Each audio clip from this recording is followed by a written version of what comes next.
All right, what's up, my friends? Welcome. A little pre-Mythic Championship action. The Mythic Championship is actually happening right now, but they're drafting, and people don't like to watch Limited that much. So I'm going to give everyone a little constructed preview here. We're going to play a couple matches with each deck. That's the big decks in the format, the big four really, which are Sultai, White Aggro, Blue Aggro, and the Simic Nexus deck, which I have high hopes for. My preview article for the Pro Tour goes up in about 5 minutes also. Check that out on Cool Stuff Inc. Lord Drake, and if you make a command for that when it pops up, that'd be great. Thank you. What's up, Luca? So yeah, we're going to start with Sultai. We'll probably, say, 3 matches with each deck. 2 or 3 matches. Just got to get a feel for the format.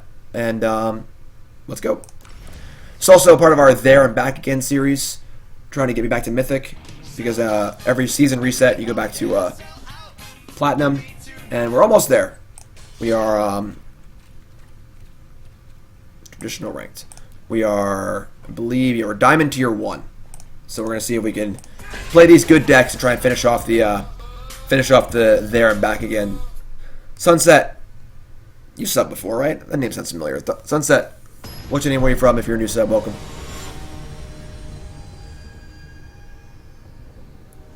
Alright. Finish up There and Back Again. Sultai is a deck that's going to be very, very good at this Pro Tour. My first prediction in my preview article is that Sultai is going to be the new Teamer Energy, essentially. It is going to be the most commonly played deck by a pretty significant margin. It's going to pop out over 22%.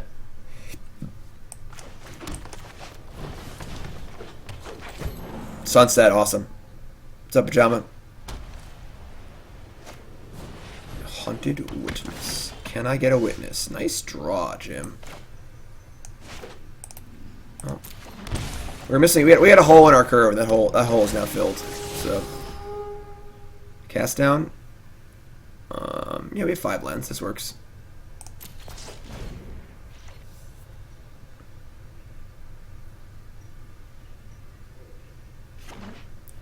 Yes, Sultai. Sultai is very Teamer Energy-esque. It is a mid-range green deck that plays a lot of the powerful cards in the format. It's pretty good at beating up creature decks and mid-range decks. It has the ability to grind in longer games against slower decks, and then it has all the duresses and negates in the sideboard for the control deck. So it really has answers to basically everything. And the more coalesced the format gets, the better it gets. So this is protecting the Stub-a-Dub-Dub.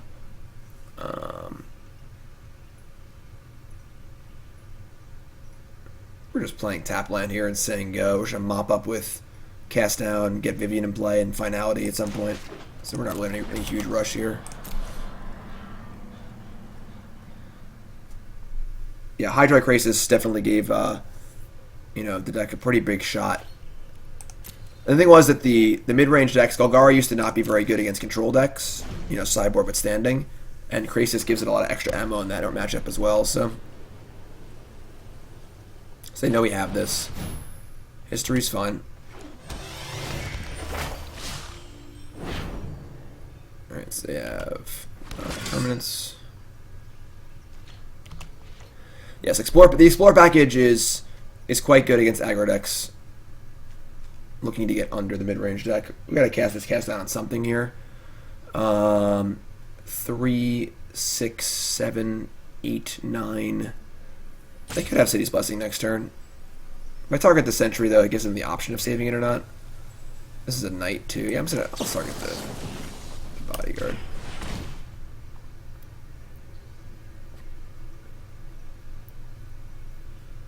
Now we're going to Vivian this turn.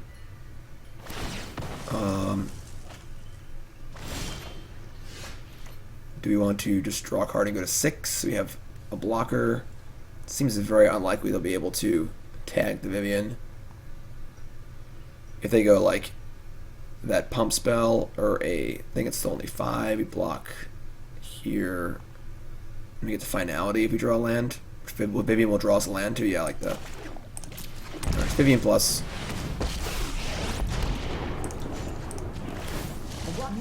My newest friend. Walker, Crisis, or land. I think we're just taking the Walker. We want to cast Finality next turn, so the land is kind of nice, but the land also tips off our Finality too. And the walker's good with the branch walker. Okay, this is very good for post finality setup too. There and back again. Finally get our ass back to Mythic. I think we'll do that today. We've been playing a lot of like fun decks in our There and Back Again series, and not putting too much weight on actually getting back to Mythic.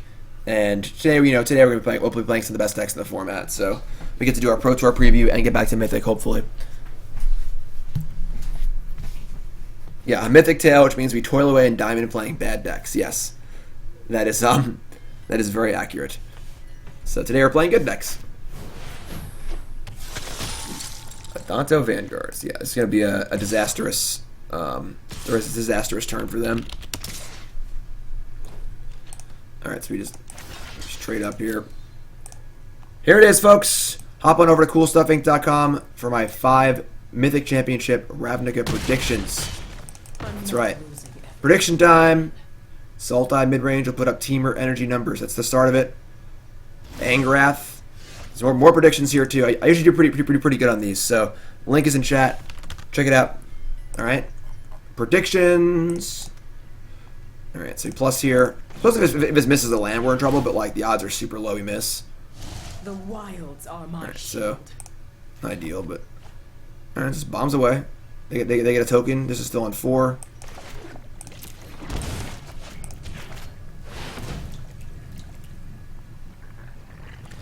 The flexibility of this deck really is quite absurd. The fact that it's able to play good life gain, good Wrath of Gods, good card advantage, good planeswalkers, good removal, good uncounterable card draw engines. It's a lot. It's a lot. Midnight Reaper is more for the grindy matchups. Good against control. Good against matchups where you're trading a lot. Now we're getting started. So sassy. Yeah, this game is over.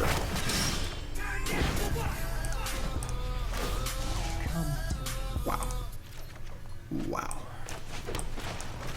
Doing it and doing it and doing it right. Doing it and doing it and doing it right. Oh yeah, we can keep that one. Yeah. Pretty well off here.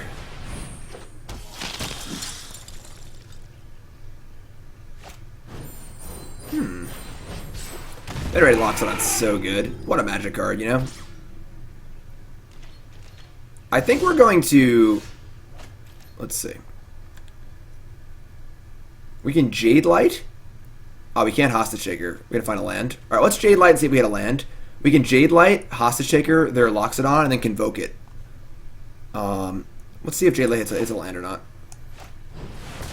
The ownership bonus league is going to start very soon. I'm going to be doing a lot of big stuff with the stream over the next few weeks. I'm going to take a little time off. I'm going to be streaming a little bit less, and I'm going to be finish the website up. I'm going to be doing a lot of new stuff with the stream. I kind of want to land, but this card's really good too. I guess maybe you can just find a land. The ownership bonus league is going to restart. New overlays. I'm going to be doing. I'm going to be getting onto a schedule. I'm going to have different shows. We're going to have... Raise your hand in chat if you remember Challenge Thursday. You can't stop nature. I'm so stupid. I did that backwards. Whatever. Who cares? I was talking, whatever. We're going to win anyway. It doesn't matter. Raise your hand in chat if you remember Challenge Thursday. I'll take that. And I'll cast that.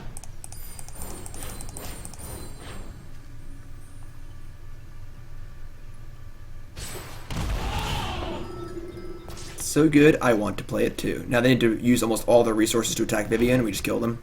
So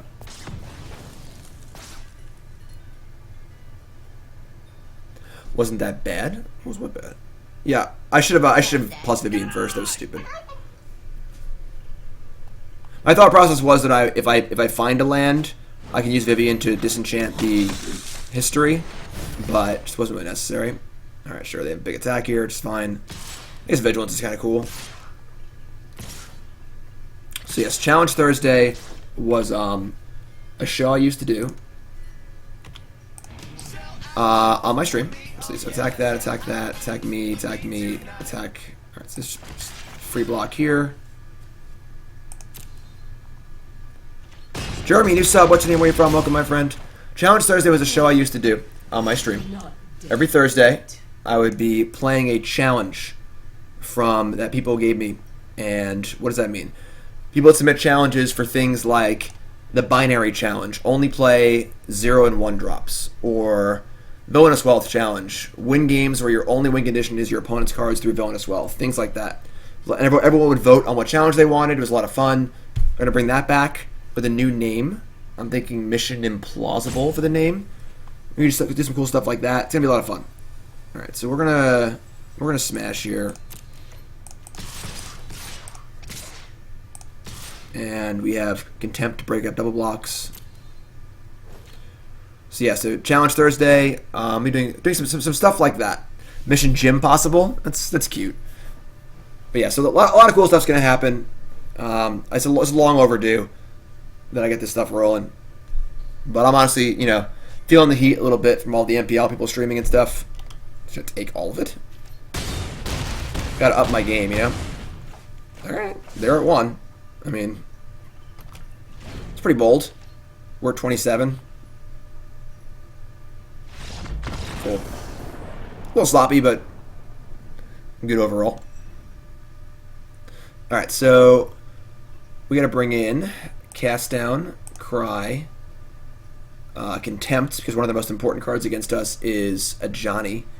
We're a little light on answers to Kali Honor Guard, but this is just a deck list from the GP. Cut Carnage Tyrant. We need to cut down the Vivians. And then Crushing Canopy doesn't really play. Harpooner doesn't really play. They're just straight mono white. Standard Mythic Championship, a few hours. They do limited for a few hours, then they do a lunch break. This is fine. I want this Hostage Taker, actually. Over the third. It's a little soft to Honor Guard again, but I don't think we need Vivian. I should have a draw. This is good. I like this. New sub, Jeremy O'Brien from Texas. Playing since right before Theros. Favorite card, Elspeth. I like it. Favorite deck, Mono White Heroic from Theros Standard. Currently, Modern Black-Green Rock. Puppy name, Isamaru, or is that too on the news? Jeremy, I like it. Thanks for subbing, my friend. I appreciate it. Welcome. Welcome, everyone. If you're just tuning in, welcome. If you hit that follow button, make sure you hit that follow button. If you're watching on YouTube, make sure you follow on there. And like Jeremy just did, subscribing to the stream is the best way to support me. As a Magic player and a streamer, it's my full-time gig, so I do for a living. I produce content for CoolStuffInc.com, a video Monday, article Friday, and travel to events for Team BCW, stream here on Twitch, videos on YouTube. Full-time Magic player, and your support makes that possible, so you awesome. Sounds good. A little painful, but pretty good. Can't ever turn off the, turn down the Lanoroth Walker Jade Light Finality hand, so...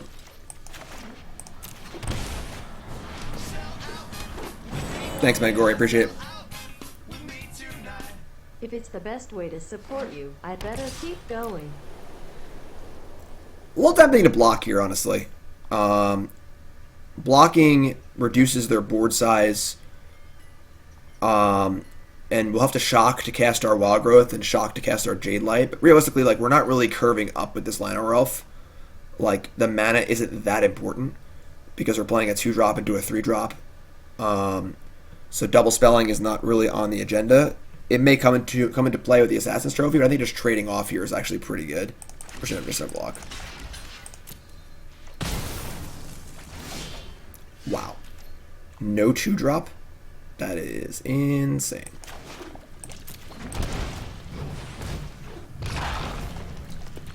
Cardboard says, I have a qualifier tomorrow. What standard deck would I play? I'm honestly not sure. Played Esper at the Twitch Rivals event. Did poorly. But I'm honestly not sure what I would play at the moment. Sultai is very good. It's pretty hard to go wrong with Sultai.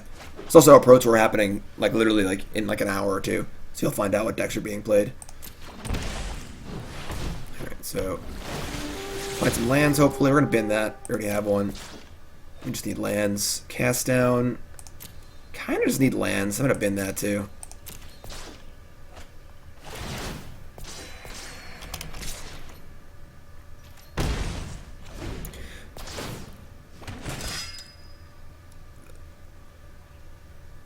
Another sub, or old sub, new sub, Steve from the Twin Cities. Awesome. Favorite card, Phyrexian Plague Lord. Enjoying watching your YouTube for a while now. Keep up the good work. Messenger, thanks my friend, appreciate it. Really enjoy decks that are primarily black, but splash colors for fun. Plague Lord's old school, Steve. That's great. Alright, Krasis is pretty good. Double History. Alright. I mean, Walker is going to be big enough to block a history token anyway. If they have our removal spell, it's pretty bad. I think we're just going to play this Branch Walker, though, and try and find a land. If we don't find the land, things get awkward, but... It's not a land either. I'm going to bin that, too. And then, I think we're going to no attack. If they have, like, the Addendum card, or a removal spell for Walker, we're probably in trouble here.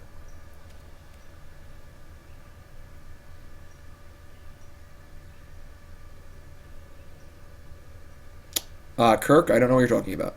What do you mean best of 3 with best of 1 decks? Rakdos mid-range is cool, too. Deck's pretty sweet. Ocean. Sweet. Chamberlain deck's fun. Legion's Landing. That's pretty good. They get to landing here and flip it.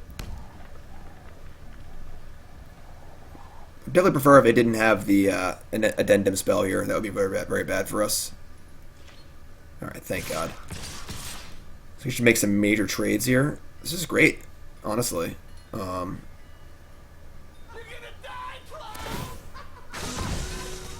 should make some major blocks.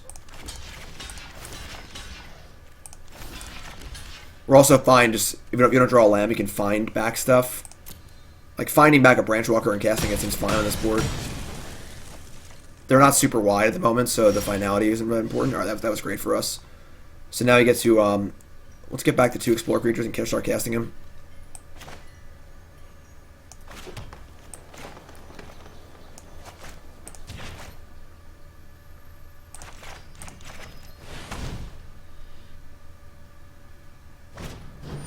No, Kirk, that's the Mythic Invitational. That's not correct. Yep.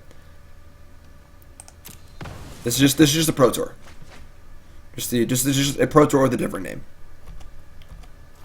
Alright. No attacks is fine.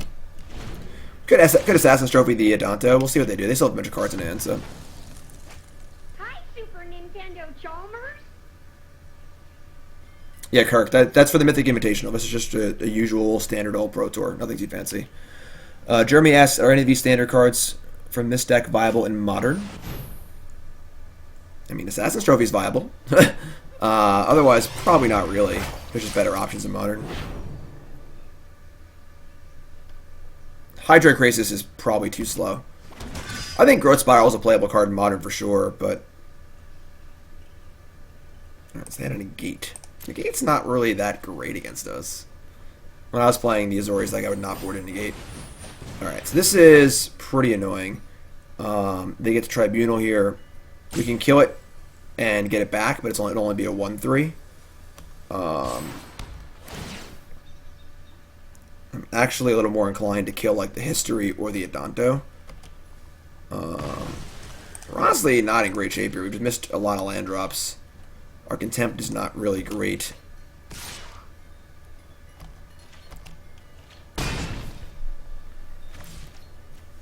And that Negate was pretty backbreaking. We really wanted to leave both these cards in our hand. This thing's going to produce another token and then a bunch of damage. Adanto is a slow bleed, which I think is fine. I'm just going to kill the History.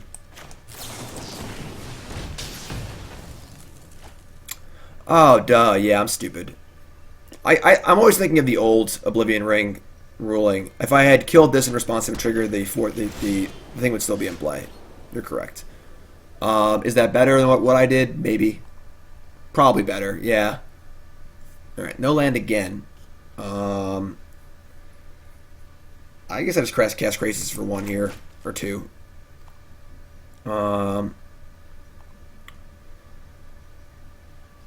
Yeah. I mean, Contempt just doesn't have any good targets at the moment. I'm just trying to keep drawing cards, so this is not ideal, but that's fine. So yeah, that's probably better. I probably should have killed the Tribunal. Years and years and years of playing with Oblivion Ring and things like that.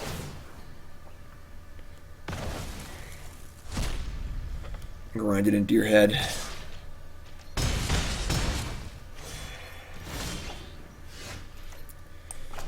Alright, I mean...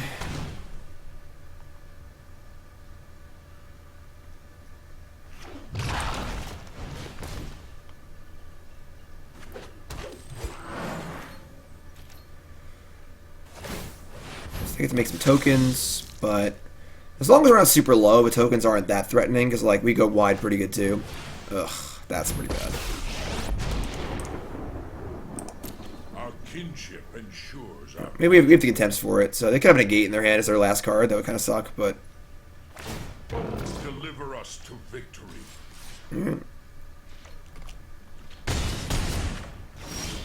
Yeah, if their last card's negate, we're in trouble. Probably should cast it on their upkeep, actually. That was kind of dumb, too. Yeah, I'm playing bad. Alright. Yeah. Probably doesn't matter, because they're not going to waste their mana. They don't need to tap that many lands anyway, but I should have cast it on their upkeep.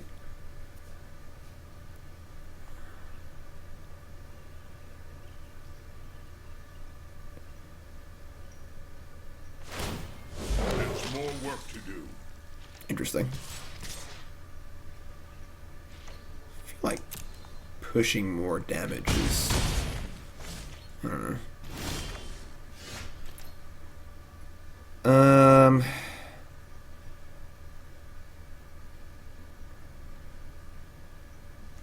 Block. We're kind of in trouble here. We draw for finality. Block 2 things. We're still just dead. Contempt this. The block. We're just effectively dead. Yeah, let's go next game. Have a token too. Alright, so yeah, we probably played bad that game. If we had still had the Walker in play, would have been better probably. So they brought in negates. I don't mind bringing in Duress in this matchup, because it already has a lot of reasonable hits anyway. You know, hits history, hits a Johnny, and hitting negates also pretty big too. I'm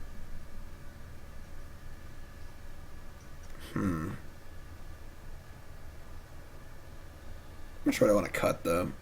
Also on the play, it's harder for them to use negate effectively.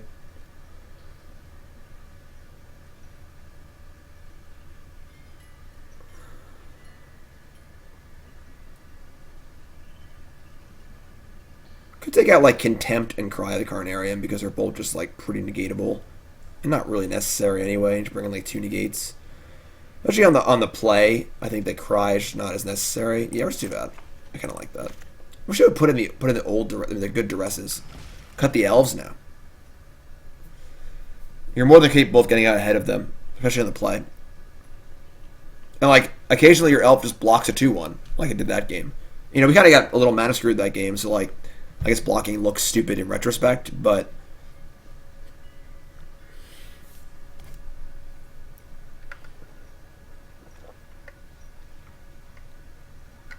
when I was playing Azorius aggro, I was not bringing in negate against Sultai. I had 4 negate, 1 stroke in my board. I would bring in the 1 stroke. So as a way to answer finality, but also answer like Chupacabra and stuff like that too. So there's a lot of dual lands. You got to keep this in. It's still Lionel Rolls into Jade Light into Krasis. It's all pretty good.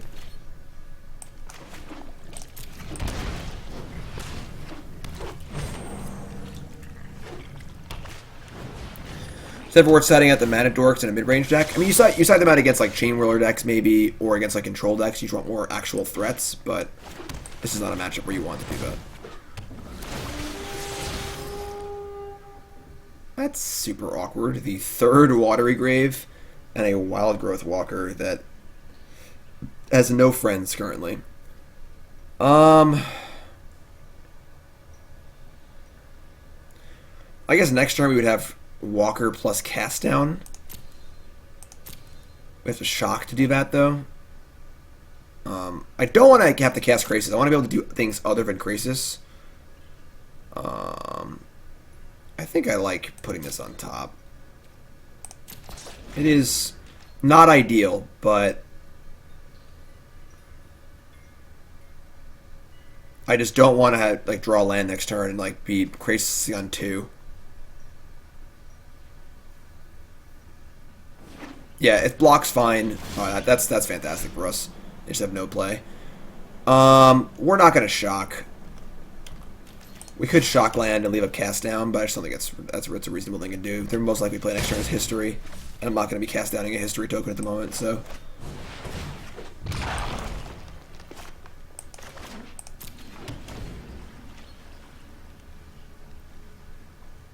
But yeah, you board out the elves when tempo is not important and the game is going to go longer. So control is a good example of that. If you're just getting 1-for-1 over and over again, you want to have a good card, not land, or else the game's not going to end quickly. That's a pretty good draw. Now I think we're somewhat inclined to actually want to Krasis. Given that we can Finality next turn. Although, honestly, Find isn't even that bad in this current scenario. Get back a Jade Light that trades off with a Knight. Could Krasis here.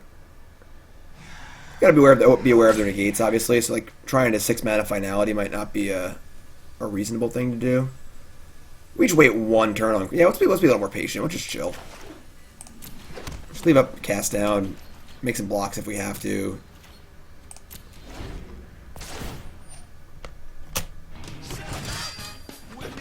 What's up, Iron? Resub. You the best. 5 months. Woo. There's no reason to attack. Rather just block and trade.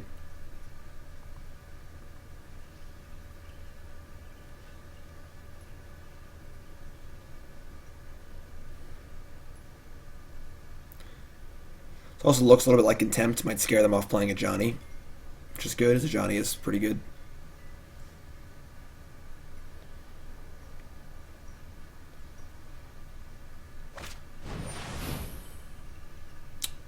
Okay. So they're going to Baffling End. How do I stop at their beginning of combat step? Alright, so Baffling End, the Wild Walker, sure. This somebody's like, never mind, I'm stupid. Let's see what else they do. Morning Sound. I mean, I don't want to like press my Find. I'll Finality if the opportunity arises, but all right, stage got nothing. All right, I kind of like just cast down in the Knight here. Yeah, it just turns off landing. Makes history worse. They definitely have negate in their hand. It might even just draw it out here, which would be really cool.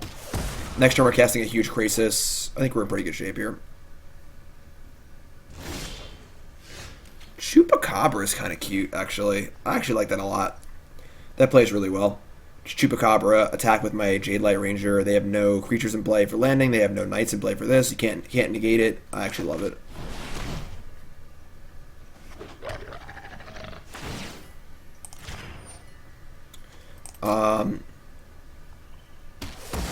Definitely one of the ways to play Hydro Krasis. You just want to be trying to defer it as long as possible. Just don't cast it until you can get the maximum value out of it. Could attack with Llanowar Elves too. Like, we have a blocker for the... Yeah, sure. They block, it's fine. Alright, sure. That is our 6th mana for Finality and Krasis, but realistically, like, we're pretty far ahead here. I'm not too worried about it. Sure. This is a card I board out in this matchup, too.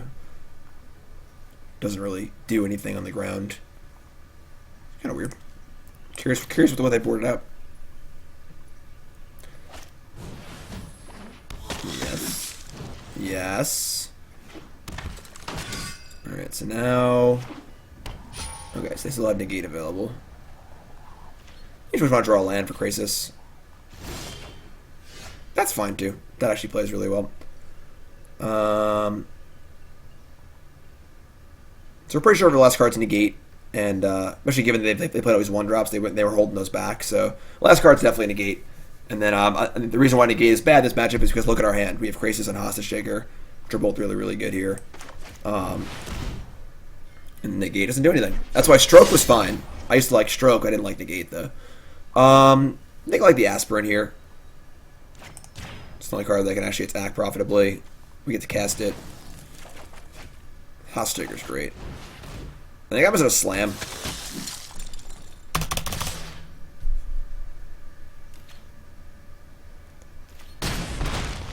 Alright, I mean, nice negate. It's a good draw.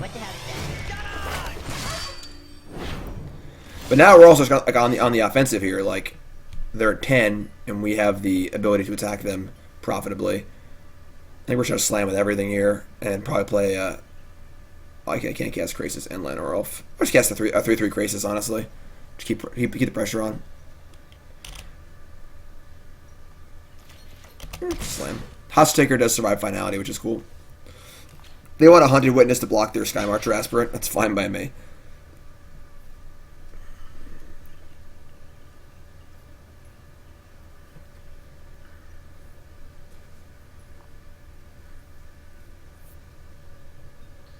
So we'll just Krasis for 3 here. We draw a land, we'll cast Lanarolfs. Sure. Yeah, I think killing the Knight is better. Because the Lanarolf can block the Bodyguard, possibly. Oh, I could have played... That's true, I could have gotten City's Blessing before I attacked. Yeah, that might have been better. Might have been better. Honestly, I'm pretty fine trading off cards anyway, so like... But that probably would have been better. I was only thinking about it.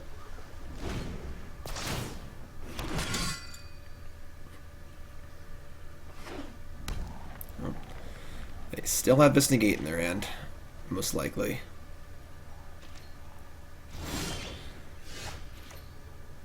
I mean, they're at 5. We just slam jam, force them to block. They can't flip this landing anymore. Their thing gets worse. We're not casting this yet. So they probably just have negate.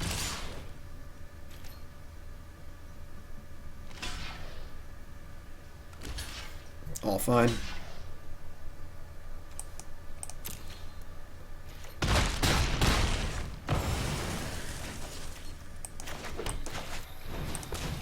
We just hold this.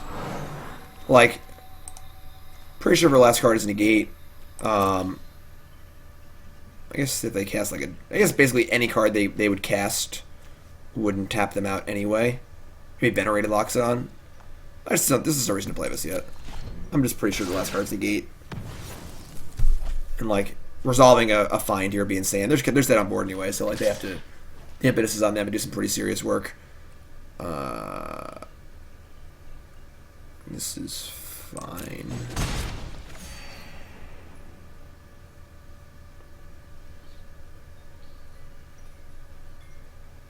Yeah, I should have City's Blessing first. I just didn't think about it. Ooh, it was not negate. Okay. Well, Never is dead, so we got this Krasis for 1 million here too. We can find Hostage Taker. We can do like literally anything and win the game. So I'll just play Krasis. Yeah, whatever. It doesn't matter. I could just kill them. Never mind. Because I in my head I was tapping Lanarolf for mana, but like I just tap something else. So sure, just kill them. Whatever. They're dead. Cool. Sultai. Gonna see a lot of Sultai this weekend at the Mythic Championship. Finality wouldn't kill them because it shrinks my creature. But I could have literally, I could have just chosen to play at random and won the game, so it didn't really matter. If you're just tuning in, welcome to the stream. My name is Jim Davis. We're playing some Standard. The Mythic Championship is happening right now, but they're playing Limited, and people want to watch this Constructed. So we're playing the top 4 decks in the format as a little bit of a preview. It's also part of our There and Back Again series, where we trying to get back to Mythic. Check out my article. It's up right now. My predictions for the Pro Tour. Go check it out. Sultai, Teamer energy numbers. Did you say Angrath in top 8? Yes, I did. 5 predictions. I do this every Pro Tour. Sorry, Mythic Championship. I do pretty well usually, except for that Dominaria one. That was pretty bad. But check it out, coolstuffinc.com. And let's keep going here. This hand's pretty bad. You just don't want to cast Assassin's Trophy early. We're on the draw. You can't even cast Contempt yet. This is a pretty weird 4-land, 3 spell hand that doesn't look very keepable. Angrath. Angrath too strong. I mean, this hand draws any creature that costs 1, 2, or 3 mana, or a cast down. It's pretty good.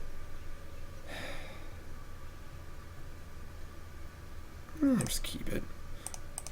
Have a little faith. Have a little faith. Breeding pool. Overgrown tail.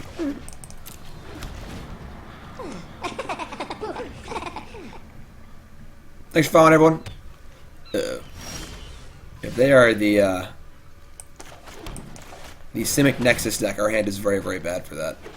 Contempt's not very good. Finality is not very good. We have no clock. Yeah, they're a Simic Nexus deck. Okay. The Simic Nexus deck is also involved in some of my predictions in my articles. Check that out, too.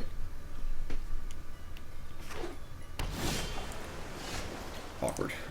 I mean, we have an Assassin's Trophy for a Reclamation, which is not ideal, but it's better than nothing. But we're in pretty bad shape here. No real clock against the combo deck. Yeah, giving them a rampant growth is not ideal, but it's better than losing. So.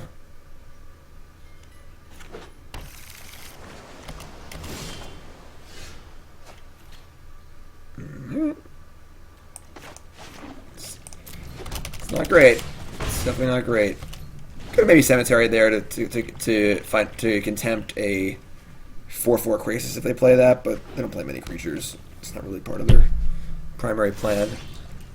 I mean, this is fine. We kept a kind of sketchy hand. We have drawn pretty poorly, but we could have just mulliganed also, so.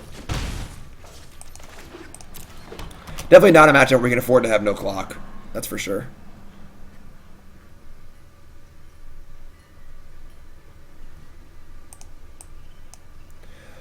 What do I think about Selesnya taking first at Twitch Rivals? I don't know. Deck seems fine. Not really sure. Don't really have any strong feelings about it, I guess.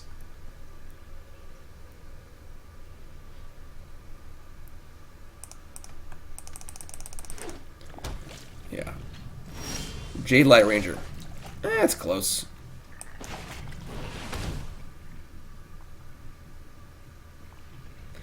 These decks do play counterspells. They either play Mystic Snake or they play Sinister Sabotage.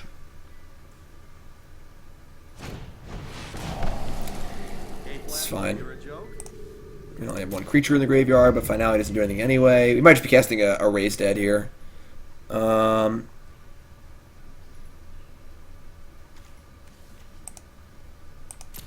I think we're just casting Raise Dead. Doesn't feel good, but, I mean, Finality is not doing much in this matchup. It's doing nothing, actually. And then Find isn't doing much in this matchup either, because they don't really kill your stuff, so. What do I think of Kibler's list? The Gruul? The Gruul deck's okay. I think it's, like, pretty medium. Oh, God.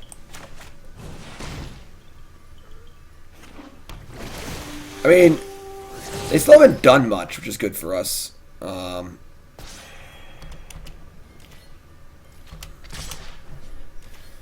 we have the option of hostage takering our Branch Walker just to get more stuff in play, or just holding it for a Krasis. We're going to hold it for Krasis. I think that's kind of our hope this game is they just don't have a very good hand, and they Krasis us. Alright, sure.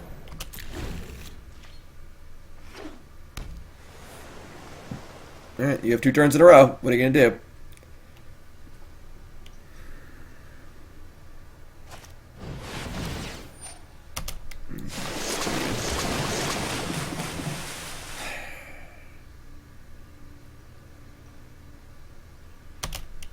think we have to contempt it. I can't let them untap.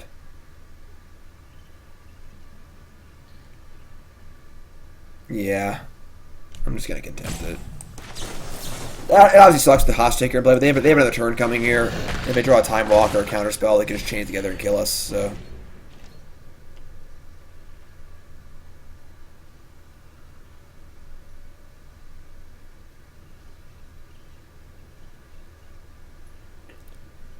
I mean, the GP top 8 list plays 2 Krasis, some play 4, some play Mystic Snake, like...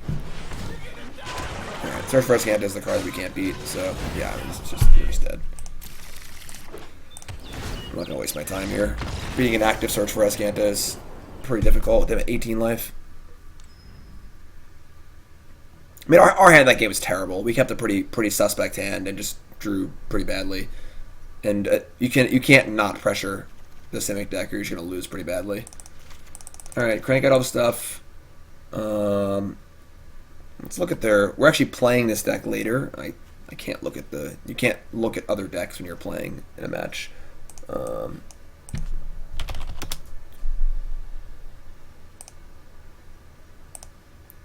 playing this deck a little later. They have Biogenic Ooze and Hydroid Creases and Druid of the Cowl and stuff. So we're gonna leave in our hostage takers, cut the contempts. We're gonna take a Carnage Tyrant and some number of Vivians. Vivian's pretty slow. I honestly don't even hate the Harpooners, which is like another early creature to attack with. Krasis honestly isn't very good either. I think hostage taker's okay. Got a cast down. Oh, this card's really bad. So just cut all of these. Yeah, so we actually want to bring in. I think the Harpooners. Maybe the third hostage taker, honestly. And Reaper's like, yeah, maybe it's just Chupacabra. Just another way to deal with the creatures. Maybe just cast down. Killing the ooze, killing mana creatures, cheapest way to do it. I think I like this. Crushing Canopy, yeah, actually Canopy's pretty good. We'll do that. Wait, no, that and that. I can buy Canopy. What deck will win the MC? Check out my preview article and you'll find out. Explain the mind behind the use of a lot of singletons in a sideboard. So, singletons look a little weird to some people because they're like, why wouldn't you just play 4 of the good cards? The thing is, sideboarding is all about hedging. It's all about having a mixture of different things for different answers. You know, if you're playing...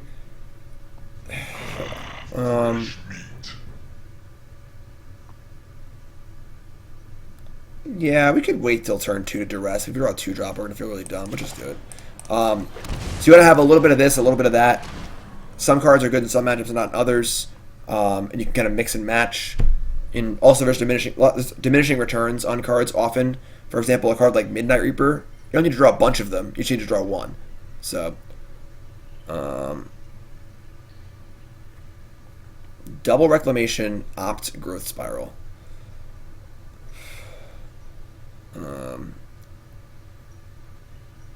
It's kind of tough. I mean, they have nothing to do with the Reclamation yet. I kind of want to take the Growth Spiral, honestly. I can't stop them from doing this. So, yeah. Spiral's really, really good in this deck. Sweet, 2-drop. Just the doctor ordered. Dick Coles, resub. Welcome back.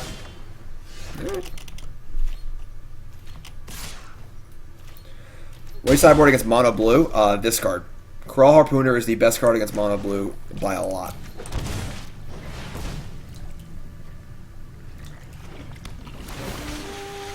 Alright, top card, land, and Vivian Reed. What, I leave one of those in? I thought I boarded those out. Yeah, I think we want this. Next turn, we're probably going to go Krasis for 2 and Lana Rolf and set up for Vivian. I'm sorry, we'll Krasis for 2. Just play Lana. Maybe we just want to bin this. No, I think we want it. Let's keep it.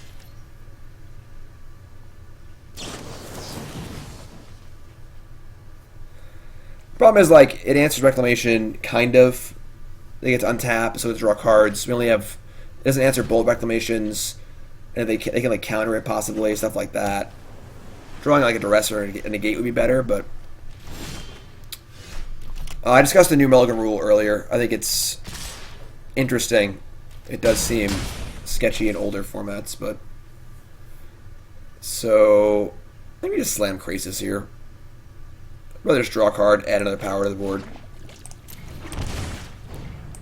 Try and draw a Duress or a Negate. Sure.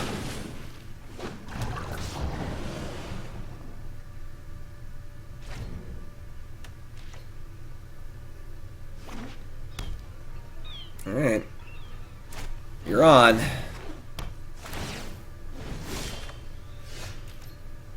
So we Slam Jam. And I guess we're going to cast Vivian. If they have a counterspell or something, then they get to maybe kill us, but... Telling Magic players not to freak out, Pyrojack, is like telling... I don't know, birds not to chirp, you know? Like...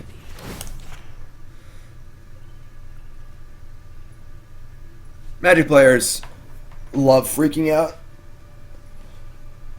You just can't stop them, you know? If you're a Magic player who loves freaking out, raise your hand in chat. Growth Spiral. Right. We're in pretty good shape here. We could definitely lose the game. Like, if they just chain together some stuff with Reclamation and the cards they have in their hand, but, you know, we've got them dead on board, so let's just hope we kill them. And if you're just tuning in, welcome. They're going to bounce it. That's interesting, given they have a second one. If you're just tuning in, welcome to the stream. My name's Jim Davis. We're playing a little Mythic Championship standard preview. We're playing a few games with each of the best decks in the format, while Mythic Championship is playing limited right now. And we're also trying to get there and back again to Mythic. We're almost there. We're at like Diamond. We're halfway through Diamond 1. So almost back to Mythic, which is good. And Ty, just a person that loves freaking out in general. Alright. Untap. I mean, okay, cool. No fog here. So, just going to keep things the same. We had the one Vivian, sure.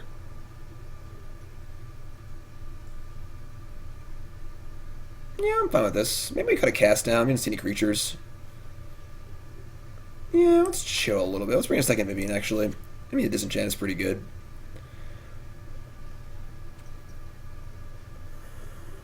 I'm cool with that.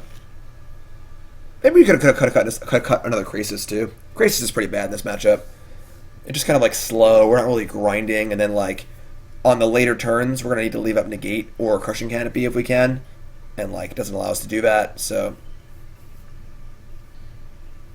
yeah, the Mulligan rule. So those who don't know, they're trying out a new Mulligan rule for the next Mythic Championship in London. It's gonna be modern.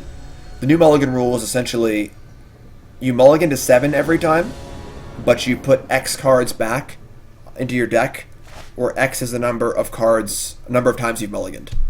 So, sounds good. So definitely does a better job of, you know, having a more competitive opening hand, but it is also fairly awkward in older formats where you get 7 looks at your Bazaar of Baghdad or your Eldrazi Temple or whatever every time. So, all right. They have Forest, Harbor, Opt, Insight, Sabotage. I guess it's just Sabotage. I'm not taking an Opt and taking Insights. Like, I mean, it turns off, you know, half the Insight, but they're gonna play land. We're gonna play 2-drop. They're gonna play land. We can play 2-drop and they counter it. Yeah, we'll just get this stuff in play.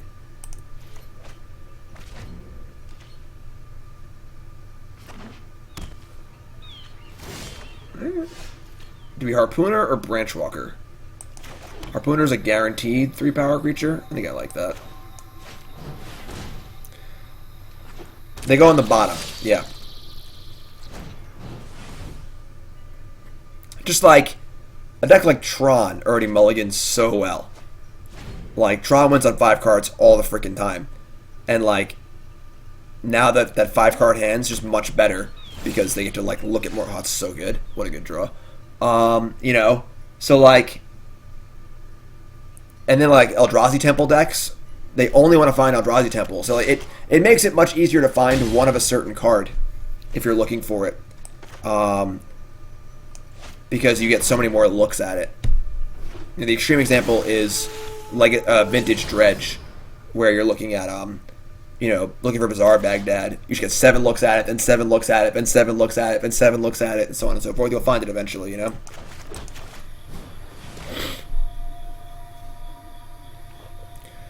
Apollo, I think that the goal of wanting to make less non-games of Magic is a very good goal to have.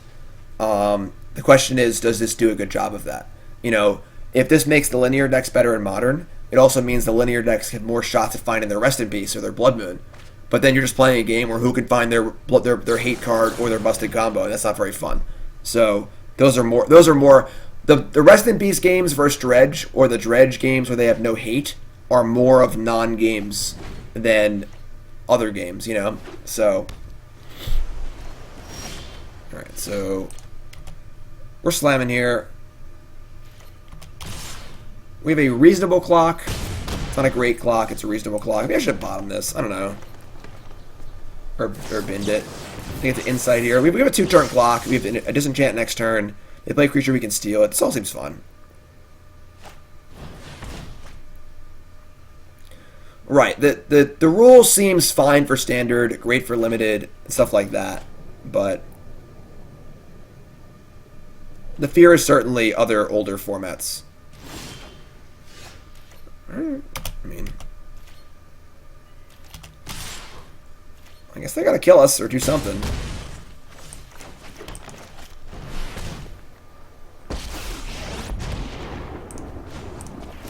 But I think the overall goal of just wanting there to, god damn it, of wanting there to be less non-games, you know, like have less games decided by, oh, I'm all going to 5 miss the land drop, is definitely a good goal, you know.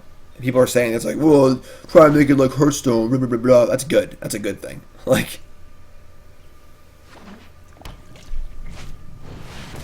alright, so Biogenic Ooze. We have Hostage Taker, which is gas.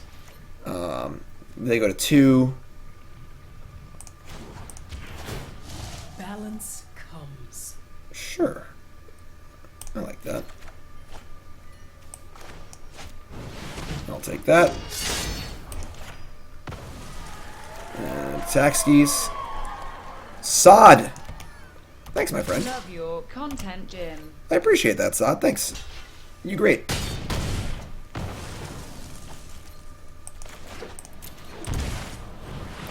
Harpooner doing its job as essentially a Blade of a 6 Pride here. Just 3-2 for 2.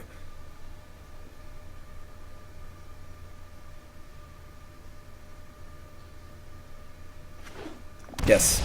Asian Voodoo for sure. Change is good. I'm totally about change. Just try things out. Alright, we are 1 match away from Mythic.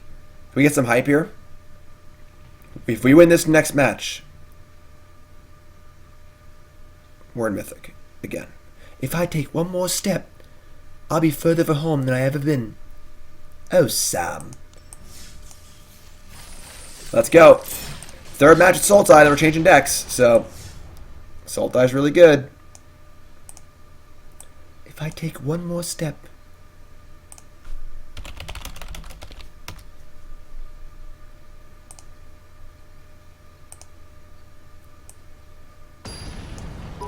Oh, Sam.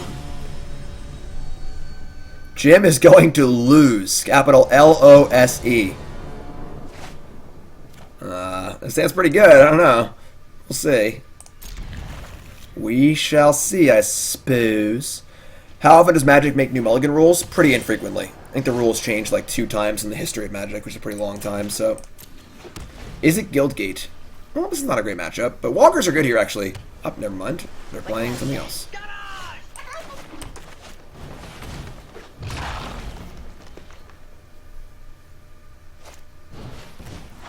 Pteramander. Assassin's Trophy. Do we get greedy here and just play the... No, let me go Jade Light, let me go Walker, Branch Walker. Otherwise, we're too far off curve. If I go like Walker this turn, then it's like Jade Light next turn. Let me just take the Jade Light here and just deal with it. You know, oh, it's boo-hoo.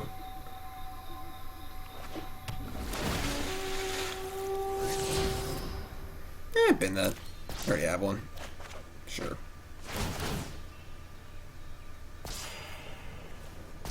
Maybe, I think we just made a mistake. We should have topped, then binned it, to guarantee we had a 4-3. That was a mistake.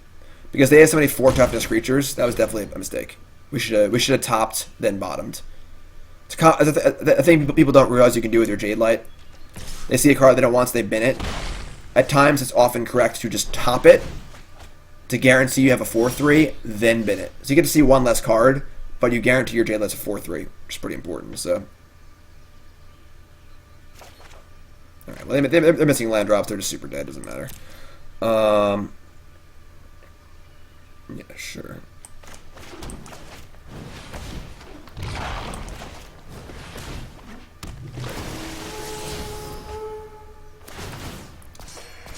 That's pretty big. You're pretty dead. I think taking the Explore package out of Sultai is a big mistake. I tried that deck with Thief of Sanity and stuff. You just don't have enough early pressure. Part of what makes this deck good is the draw you just saw. Our card advantage-y, kind of like trade off the boardy, smooth out cards can also just kill you pretty quickly too. So they haven't changed the Mulligan rule yet. They are contemplating changing it. So we're going to want the Crushing Canopy, the Harpooners, the Reapers, Dive Down, like 2 Duress, and Prostaker's not great. Cut the Carnage Tyrant. Back in 5 minutes. We're going to cut. Just wait longer. I don't particularly like Assassin's Trophy. I think Krasis is shavable. Contempt is also not great against these decks because just like it is nimble, it's an instant, but it is also bad against Dive Down and Spell Pierce. I think we shave down on Finalities and a Vivian. This also is vulnerable to Spell Pierce and Dive Down. Find is okay, but and then let's take out the Chupacabra is probably better than Hostage Taker because they have so many big like 3 and 4 drops we can't just take immediately. I got 2 more cards, jeez.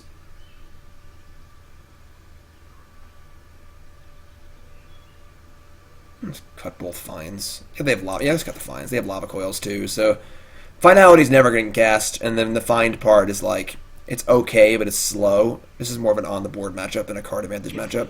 This is Corey Burkhart's exact deck from the GP. All I'm playing today are the 4 best decks from the GP to lead into the Pro Tour here. Sorry, Mythic Championship.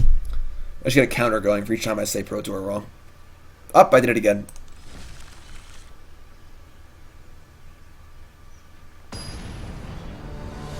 Yes, Born to Me, it is very, very funny that Magic has been pushing more towards Hearthstone lately with Arena and some of the rules changes. And Hearthstone just added sideboards for the first time in the history of the game, which is hilarious because Magic's pushing best of 1 so much. It's actually really, really, really funny. His hand's pretty bad. These extra 2 like blue-black lands are almost worthless. We're on the draw. I'm gonna show a little discipline and Mulligan in this hand. I don't think turn 3 Jade Light, turn 4 Jade Light is good against any of their hands, really. I'm gonna Mulligan. It's better.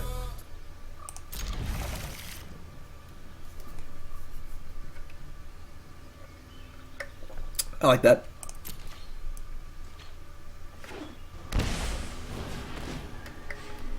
Land Shock you. Not exactly, but look, if your name is Raging Goblin, you do not put spells in your deck to not cast them immediately.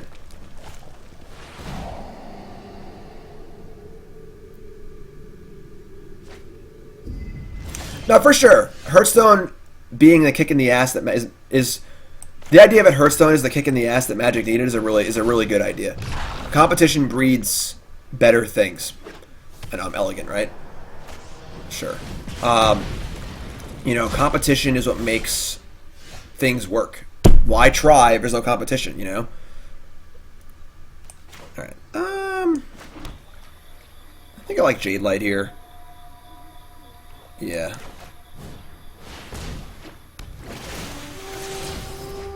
Yikes. Yeah, Hearthstone's getting crushed on Magic finally, so that feels good. Wow, that's so great.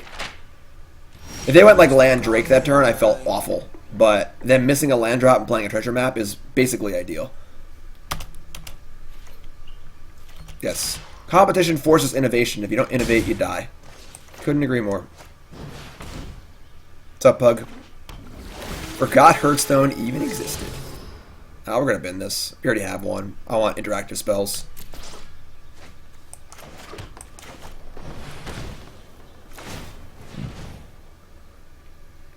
Imagine if they boarded Fiery Cannonade. That would suck. I used to board in Cannonade against Sultai decks. Jeez. Don't you do it. Highwind Lake. The art of this card is so good. Best art currently legal and standard, not close. Can I get a Keeper Mulligan? Keeper Mulligan. Highland Lake has the best art in standard right now. Keep or Mulligan. Subs, you can use your emotes for that. God damn it. We already used all of our Explore creatures. Alright, I mean, just come in and play Reaver.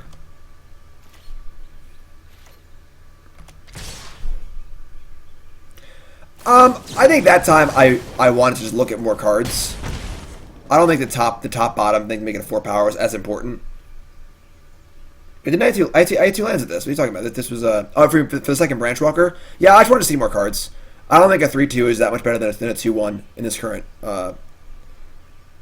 situation. Alright, trying to keep playing stuff.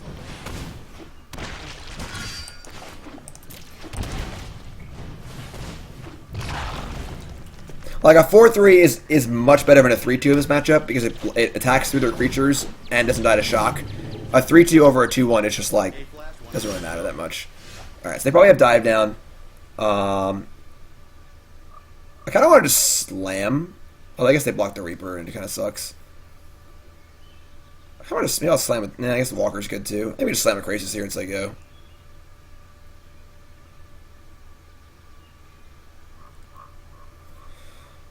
Alright. I guess I could just say, I mean,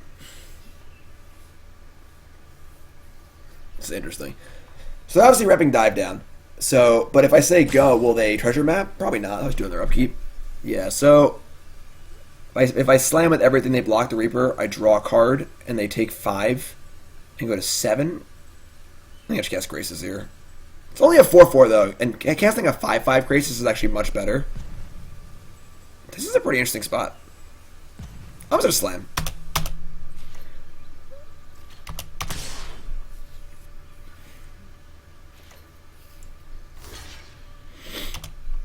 This might be insane, but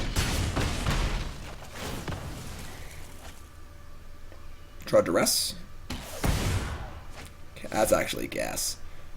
Alright, so now we want to just go for it. I'm not gonna wait till their turn. Yeah, just do it. Obviously, all we're going to do is post-combat, but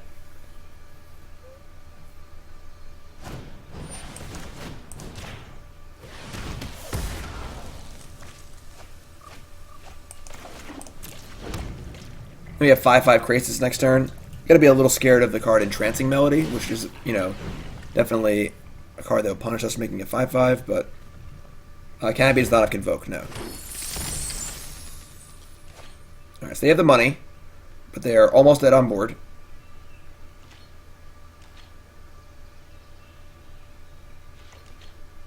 I think Nimbus is the only scary card. Sure, Enigma Drake. It's fine. Petermander. Peter. Another Walker. Alright, so we just slam a huge Graces here and say go. Try and draw an Explore creature.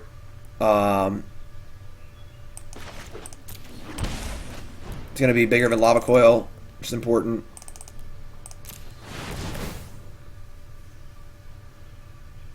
Health counting for Niv. We don't know they have Niv, is it? We have plenty of other answers to Niv in our deck. I think we need to just like get rid of that Drake. Don't let them get ahead. One of the important parts about these Drake decks is just don't let them get ahead. Don't let them get stuff in play and then untap and then be able to be ahead on board because they kill you really fast. You have 5 spells in the bin.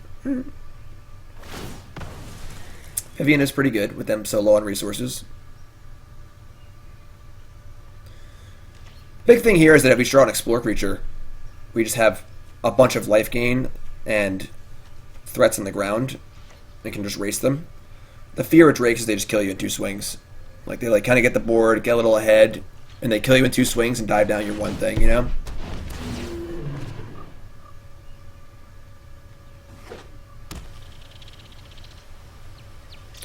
Yeah, Pirate Rogues, the +5 thing on the X spell thing is only for Ali and Trazi. That's it. Just for him specifically. Alright, so if they haven't dive down or Spell Pierce here, it's pretty bad for us. But I think we're going to go for it, given how big their Air Force is at this point. This thing can evolve. We could just die, honestly, but we're going to go for it.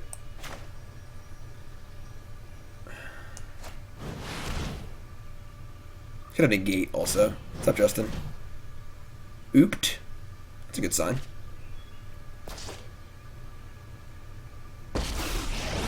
Alright, I mean, we're going to go for the kill. If they have dive down, it sucks. But I think plussing here is pretty, like... If we plus it, they could easily just, like, kill this Krasis and kill us next turn. So just go for the... Just go for it. I'd rather kill this one. Yeah. Draw and fire. Alright, that's good for us. Play a Walker. Actually, I should have attacked first. I think I can safely attack now. Maybe? Maybe not. If I attack, they trade. They attack back, kill this, I just kill them. Yeah, we should actually probably attack. Attacking takes away their ability to remove this. I'd rather just trade off given the board state. So yeah, actually we should just attack. If they go to 2, we just kill them next turn, so...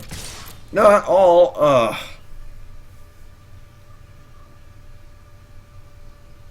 Space Jam! Space Jam. Yeah, but if I give them the opportunity to, like, draw a Entrancing Melody or something like that, there's no reason to do that. Attack, I would rather, if given the option, if I could hit a button right now to trade my Krasis for their creature, I would do it.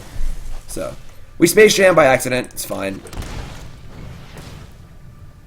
Honestly, there are 3 now, so they're kind of just like mostly dead to the board, so we're in pretty good shape.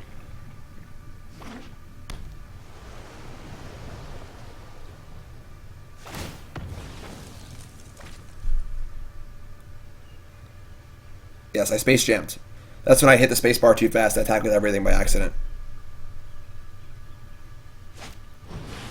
Sure. Sure. Have a strange order there. I would have cast the card draw spell first, but sure. They found a card they want to keep.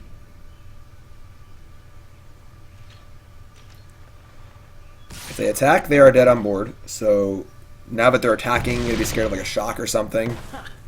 I've seen worse. Let's draw a good card here. That's a good card.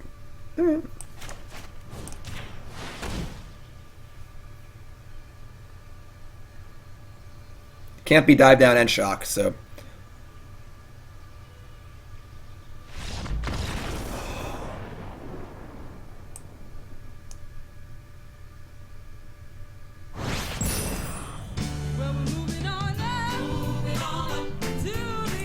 Man, when you play good decks, it's a lot easier to level up, you know?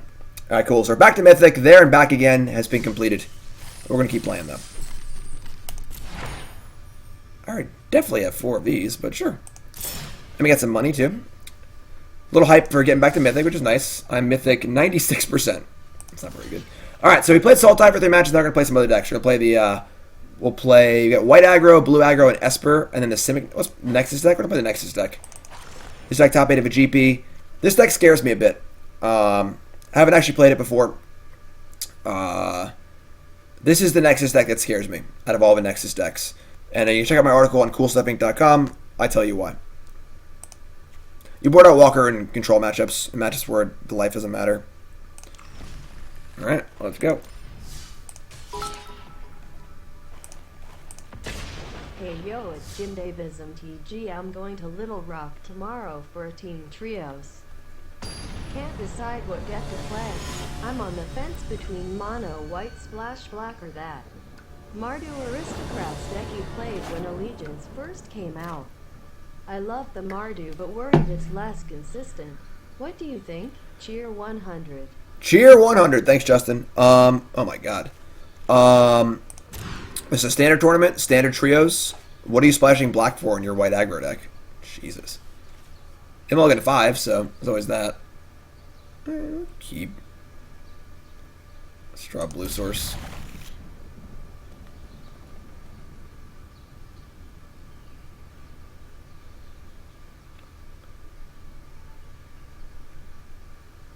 Works for me.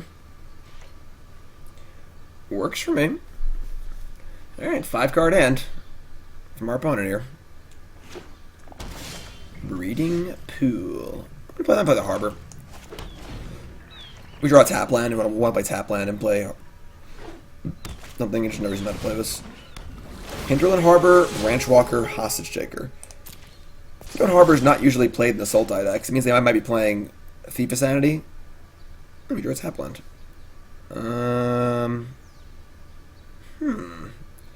Growth Spiraling and putting in Memorial. That's pretty good. Yeah, let's do that.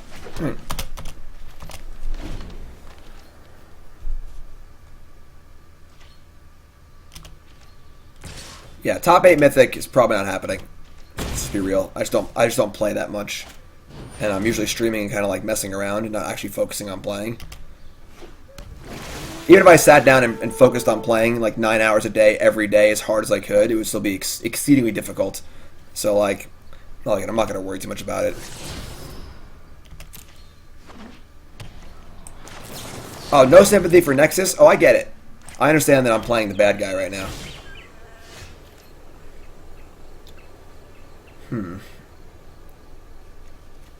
Well, I guess we just opt. Try and find search for Escanta. That works too. Let me opt again in case you just draw a tap land.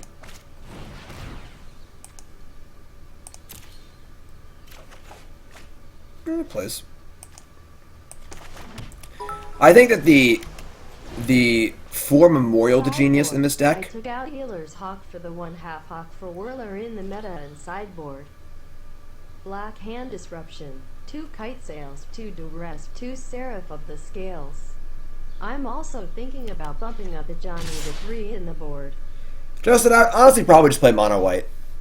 I don't think 2 Duress and 2 Kite Sail freebooters are like helping you out that much. I don't think Seraph makes much sense in the white aggro deck. I would just play mono white. I think a Johnny is really, really good though. It should definitely be like a 3 of. A Johnny's really, really good. Alright. We're kind of doing it here. We get to Fog next turn. We don't have any card draw because we have a Memorial, but this is fine. If they have Assassin's Trophy, we're probably in trouble, but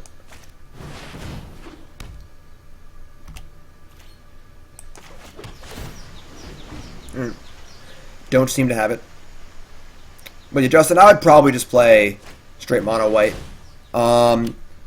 If you're deciding between mono white and the Martyr deck, I would just play the white deck. Team events, you should be a little more stingy with your deck choices because you're playing with your teammates. I'm always much more likely to play a fun deck or a more wild deck in a singles tournament. In a team tournament, I'm just going to play a good deck. So I don't want to let my teammates down. So I would just play the white aggro deck, with or without black. I'd probably play it without black, but playing it with black also seems fine.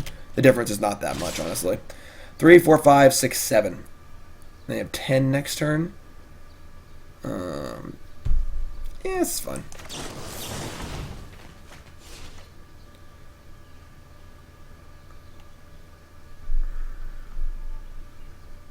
My stops, yes, good call. Iconoclast, you're the hero we need right now because I did not think of that at all. Alright, that's really, really good. We're about to do some stuff.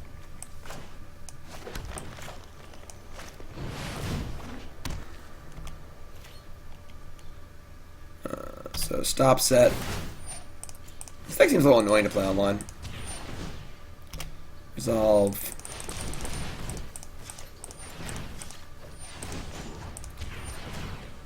Resolve. We're going to Nexus and draw 2. I guess we'll draw 2 first.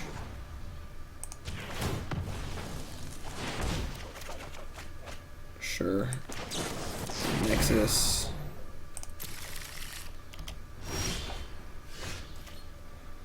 Okay. I mean, 3, 6, 7, 8, 9, 10. We're very unlikely to die next turn.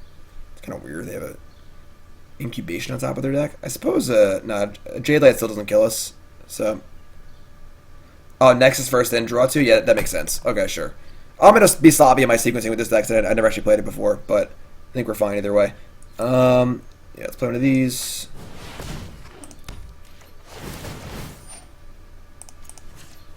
Float a blue. Resolve. Before these resolve, we want to draw cards to try and put a land into play, so it's draw 2. Road Spiral. There's our Nexus. That should be the game.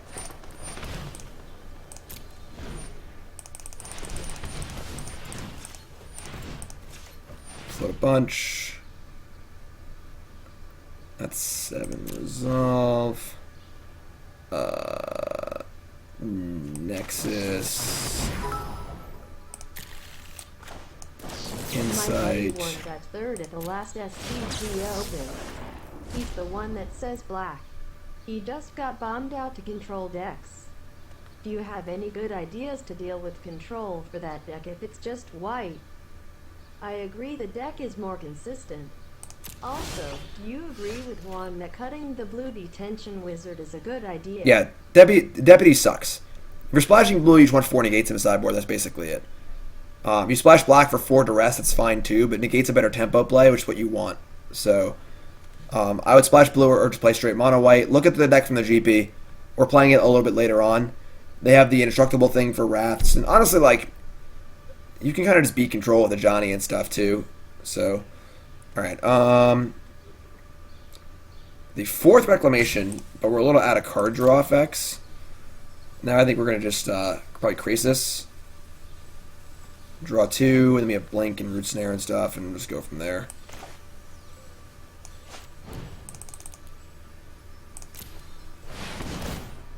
Demystify is also insanely good against the Nexus decks, yes. No, I didn't set my stop! No! Ugh. Why can't you set your stops permanently on Arena? That's the thing they gotta fix. You should be able to right click and permanently say, I want to stop here every time. Every time. That's how it should work.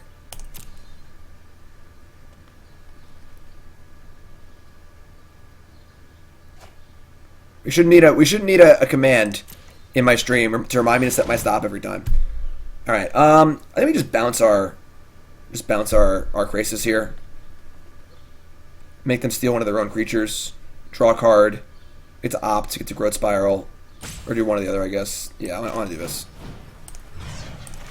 I think we're still fine, but all right. So we also have Root Snare, but it's only stopping 7 damage. Yeah, this is all fine.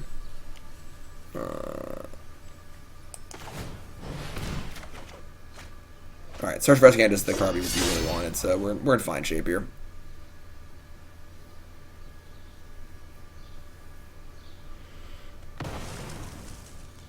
Take 8, go to 6. Probably take all the turns for the rest of the game. Alright, my stop is set now, so Handle and Harbor. I guess we're going to cast Opt on an instant speed thing, so we'll just cast Search and Reclamation. We just Fog on their turn and then just untap and kill them. Yeah. Perhaps today is a good day. Just whatever, cast Opt. Sure. Just untap. We're actually not going to use any of these this time, which is funny, but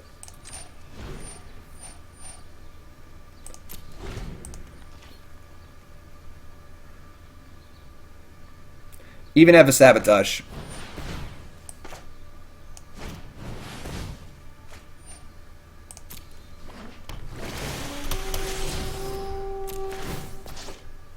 Yawn.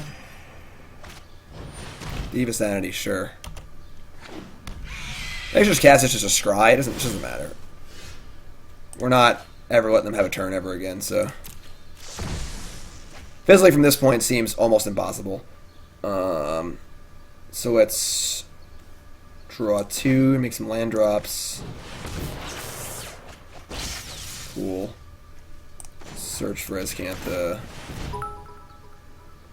Guess that's fine too if we brick somehow. Thanks for the advice. This is why I watch you, because you know your stuff, lol. I'll hang around for the mono white gameplay. My buddy is new to Legacy playing Reanimator, and my modern friend is playing Jang. So I need to win every game. Lol. Justin, you got it, my friend. Thanks for hanging out. I'll play the white deck next just for you.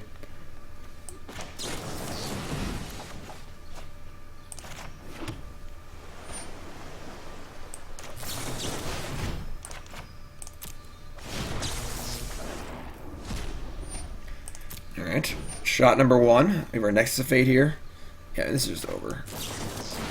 Hope they don't make me do it. I can sit here for an hour and a half. Alright, thank God.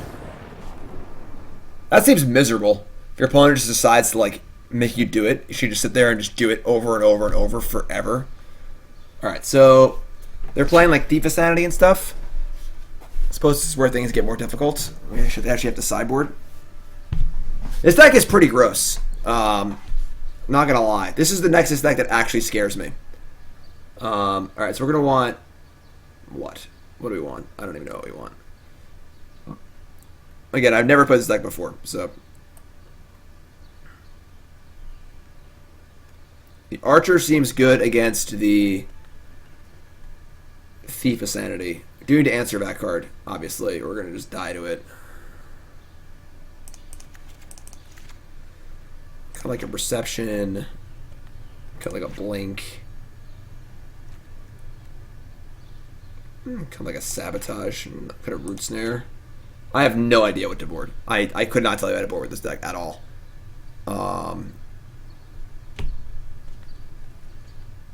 They're going to have like negates and stuff. Don't want the oozes. Don't want extra Crisis.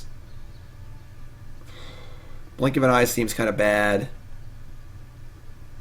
Alright. They're playing Archer over Harpooner. This deck top 8 of a GP. So I'm not sure why they're playing Archer over Harpooner. But yeah.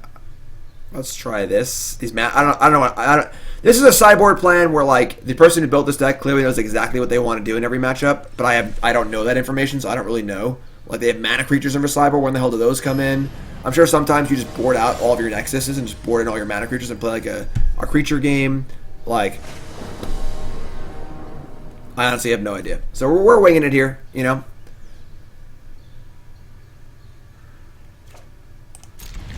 Hand seems great.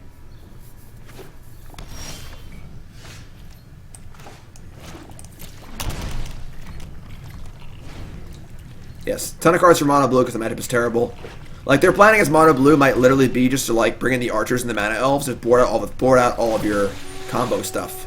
Honestly, I don't know because I just don't know what their plan is.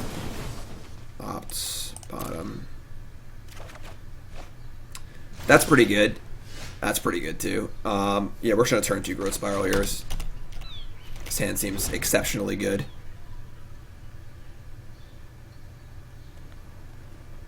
Archer's good against mono red and Harpooner isn't.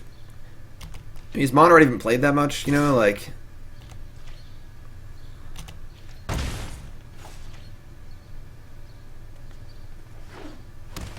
Not gonna play too many games this deck because yeah, like this is fine. So they name Nexus and I just have like Reclamation, card draw, search for Escant, and other stuff in my deck. Sure.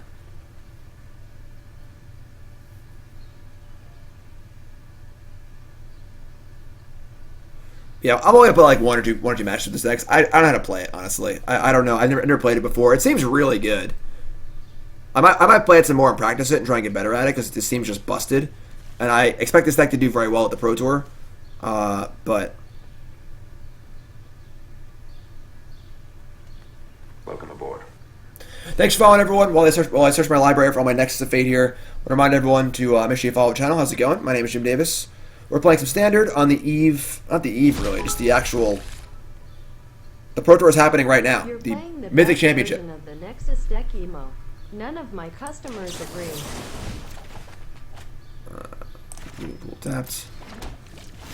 Like, yeah, there you go. We're still doing busted stuff here. Just cast this, Insight, search for Escanta. But, yeah, make sure you follow. I forgot what I was saying. I just said my brain just mushed 10 things at once. Make sure you follow the channel. If you're watching on YouTube, make sure you follow on there. We're doing a preview for the Pro Tour, the Mythic Championship. While they play Limited, we're playing all the constructed decks you can expect to see at the event. As someone who's like Gold 1 max in Arena, how would a deck like this deal with red-black aggro or any aggro at all? I mean, look at our hand. Like, it's turn forward. We're going to be drawing a bunch of cards and stuff. You should get ahead of them, honestly. You know, you need to use your fogs productively and then get ahead of them. And against, like, the aggro decks, you need some blockers, too. You know, but this is the deck that feels like a combo deck. This deck feels like you're actually playing a legit, like, powerful combo deck. Not just playing like Turbo Fog, you know. Biogenic Ooze. I'm gonna slam back-to-back oozes probably. Yeah.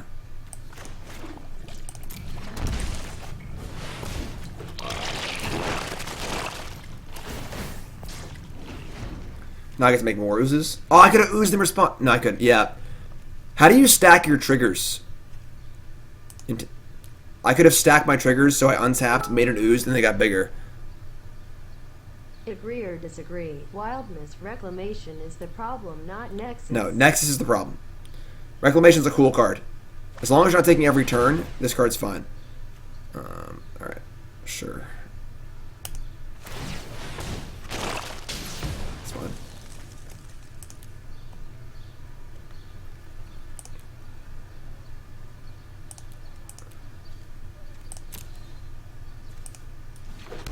Cool. Now this thing lives too. This is great.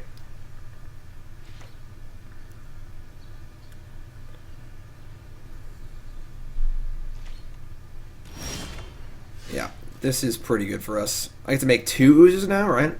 5, 3, float. Yeah, definitely. So float 2. And then I have 2, 4. Yeah. Alright, so no attacks, end step. I want to stack the Reclamation. Wait, choose Resolution Order. Alright, yeah, I want this to resolve first. There we go. Okay. Oh! I didn't set my...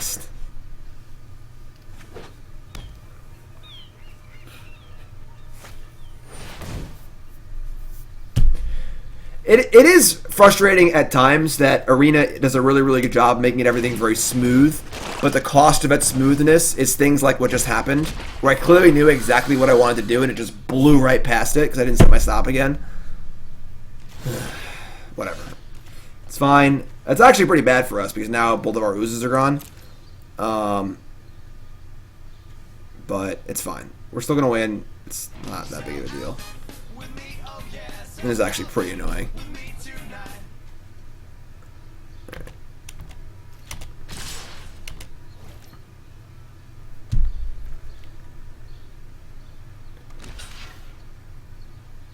I think we're still in really, really, really good shape, so I'm not particularly worried, but... At Jim Davism TG, I played a deck with no Nexus, no Teferi. Still broken, lol. I see your point. Also, put a stop at the end of your turn. You have to do that Thanks. before you do anything on main phase 1. Yeah, got it.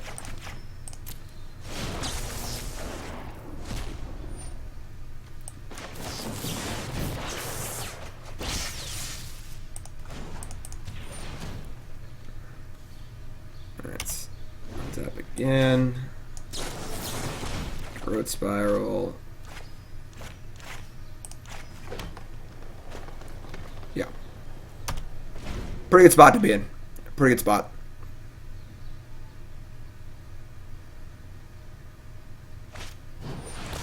Jade, so they're at 9.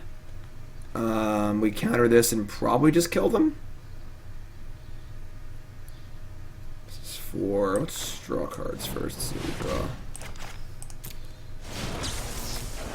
That's a lot of crushing canopies.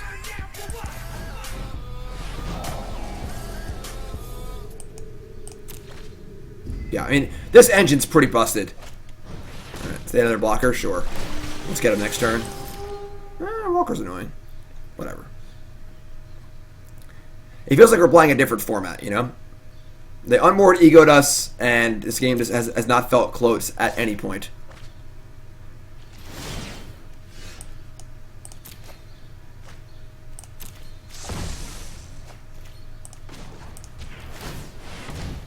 I think I boarded the bounce spells out, actually.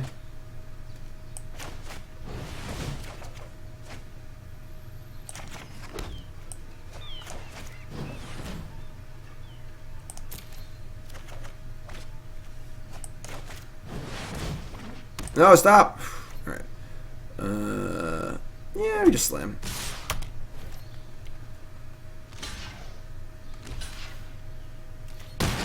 Like, I would have won this game 1,000 times over again if I had just stacked my triggers and stuff right over those few turns. But now we're going to win anyway, just a lot slower. There's a counterspell. Just draw off this thing too. Like, Memorial plus Reclamation is so good.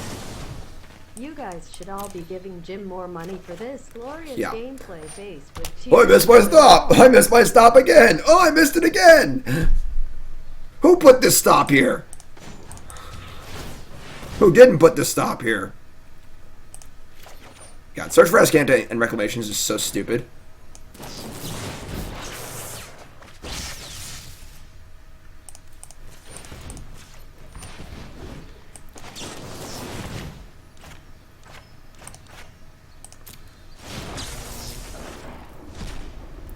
Alright, I guess I'm done. Discard.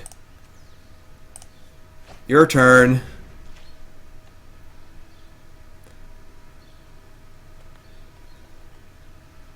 It's close. Yeah, we're gonna play a beatdown deck next. I'm not gonna. This deck seems like I would need to play it for a little bit and actually get proficient at it before I play it on stream. It seems very hard to play, even harder to play on stream, and even harder if you're not familiar with the deck. So I'm not gonna play this deck for too much. It does seem very good, though. It's a deck I am going to work on. Yeah, sure. You are so unbelievably dead. It is comical.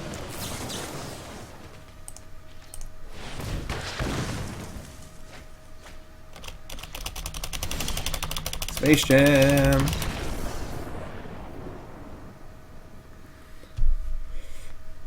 %.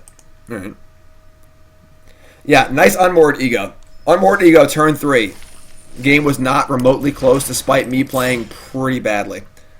Alright, let's play yeah, we'll play a different deck. I don't wanna fumble around that deck too much and just make an ass of myself. It's bad TV. We'll play the white aggro deck. I should show it to everyone first. No, wait. Opponent didn't have lands. Rocket. That was turn 5 or 6. They made most of their land drops. We just took a bunch of made a bunch of extra land drops and stuff. Fun to figure it out, PH. Thanks, Justin. Playing this deck next. We're playing just basic white aggro. This deck top 8 of a GP as well. This deck in various forms is going to be very popular with the Pro Tour for sure. Just simple, fast, aggressive. There's no denying the power of Venerated Loxodon.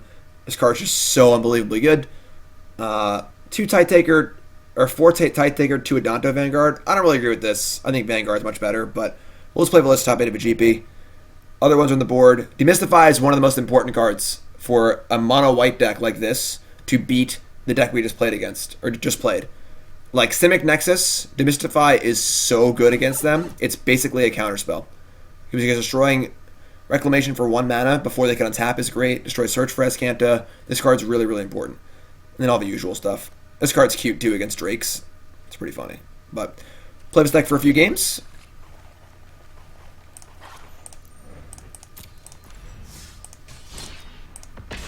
A little simpler than the last one, you know?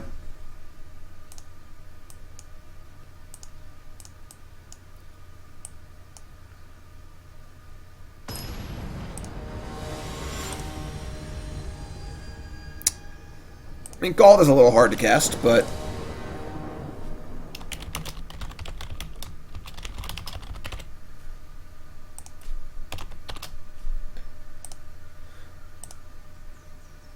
Yes, Azcanta plus Reclamation is just absurd. This hand is absurd. This hand.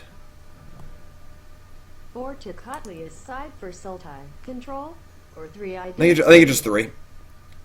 The deck's on the deck, the stream decker thing, exclamation point deck. We're gonna keep. I mean, we have history on 3. We have a 1-drop. Our deck is full of 1 and 2 drops. If we draw any creature in our first 2 draw steps, I'm pretty happy. We're a little land heavy, but we have 2 of our big payoff cards. I'm gonna keep. Full sketch. I'm gonna keep.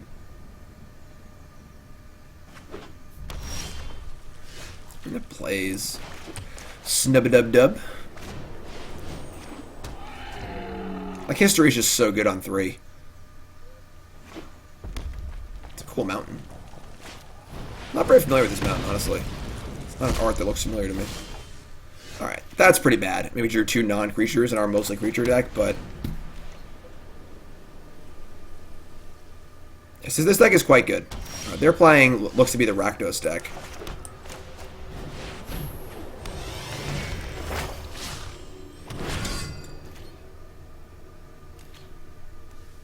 It's good art. I like the art of this mountain a lot. It's cool.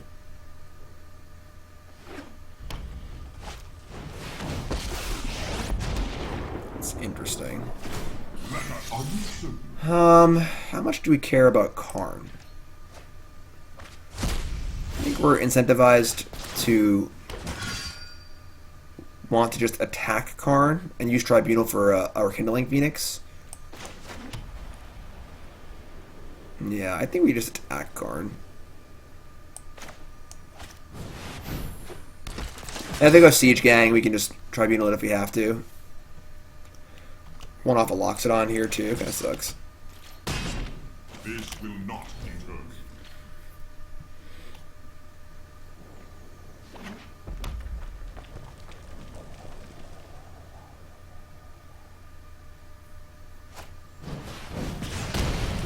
Yeah. It's fine.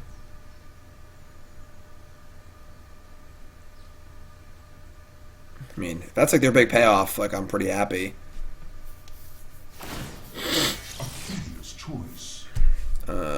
We're going to give them the treasure map this time, as I want to be able to I don't want them to have a blocker.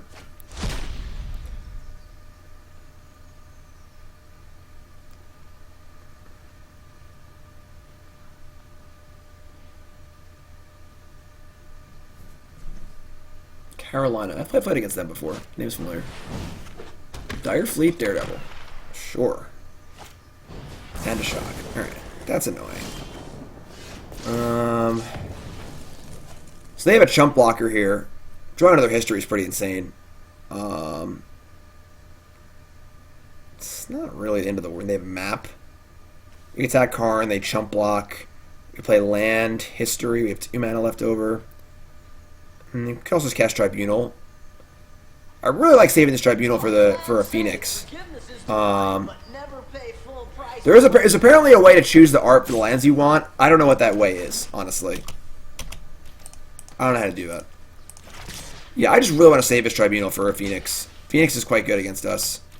And our board is not super wide to go around it right now. Oh. Why isn't that dead? We could cast Tribunal here, we're not going to.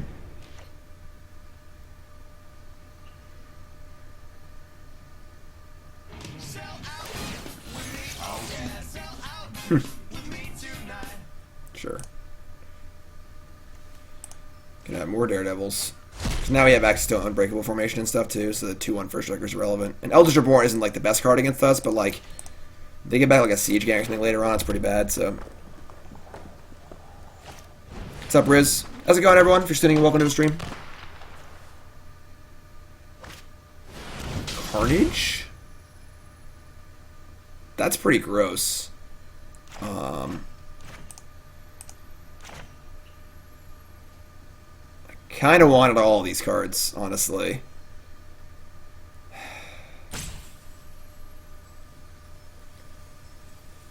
think I want to keep the Loxodon.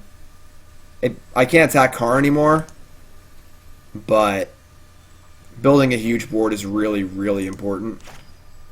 And getting these things above the First Striker is important too. That sucks. This card is not usually good against us, obviously, but the way our hand played out, that's pretty good, actually. This makes a creature indestructible.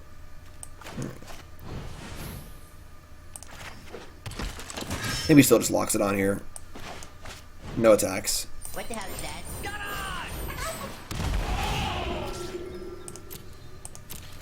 They have no sweepers in their deck, so right now our board is, almost insurmountable.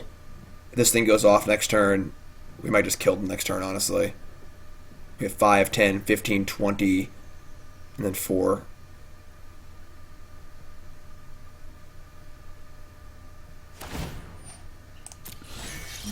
I'll make use of that. You can have the Rakdos Guildgate.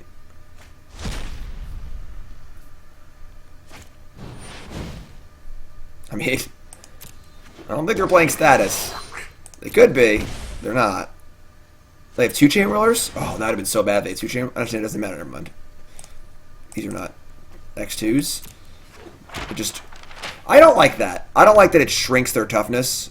It's actually a 3/3, but it puts the number 2 there. I think that's confusing for new players. It just confused me, honestly.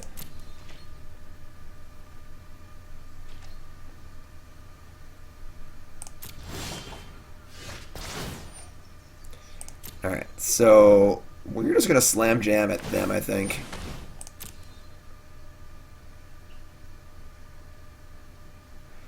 I'm not going to attack my 2/2 Vigilance into their Chain Whirler, so. I mean, they're Daredevil. Alright, so they have a bunch of first striking power here. We attack everything at them. They can block this here and then chump and just go to 5 and just be dead next turn. That feels pretty good. We can't not be blessed because 2 things can't die. We have 10 permanents. They can't kill 2 of them. So we're just going to slam jam.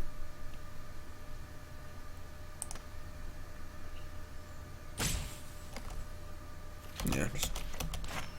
Whoa. Attack my Snubhorn Sentry. Yeah, all attack. Let's go.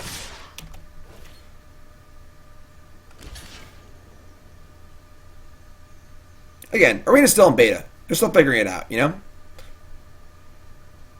Wise man say forgiveness is divine, but never pay full price for Alright, late so fees. they're gonna go, they want to go to 1 here. It's pretty ambitious. So we have 5 lethal attackers, and they have a mystery card. They have Map Reveler Eldritch Reborn.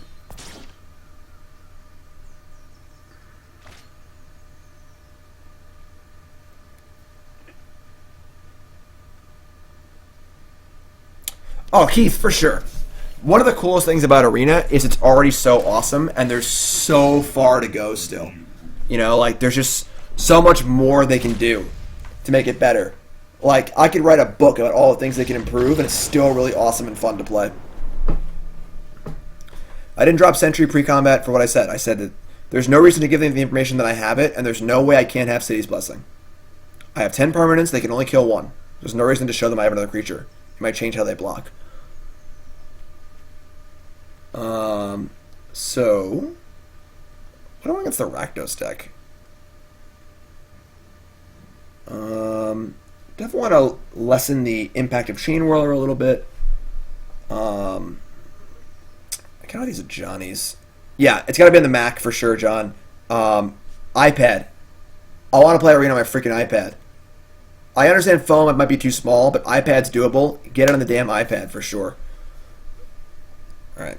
Honor Guard stops Siege Gang. It does stop Siege Gang and Chain Whirler. That's not bad. I like a Johnny too. Like 2 Johnnies. A couple Honor Guards. Take out the Adanto Vanguards. Shave Tithe Takers. And maybe shave like one of the one drops maybe. Shave like 2 Sky Marchers. Yeah, Sky Marcher's not great. Maybe want Tithe Taker over that actually. Something like this. Formation still seems good. Don't want Demystify. Don't want Baffling End. I might want the 3rd Johnny, but I think on the draw we'll just have 2. Magic on the Apple Watch. Yeah, that'd be pretty sweet.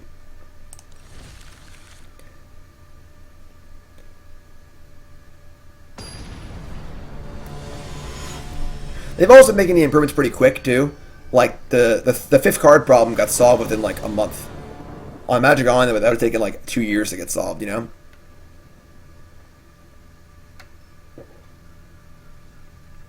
Yeah, they have to get it on the iPad. Well, that's not going to work. John Glass, yep, I'll be in Syracuse. Me and Nicole are coming. Someone asked about Nicole playing Magic. How to get your girlfriend to play Magic. If you want your significant other to play Magic, they have to have an interest. You can't force it on them.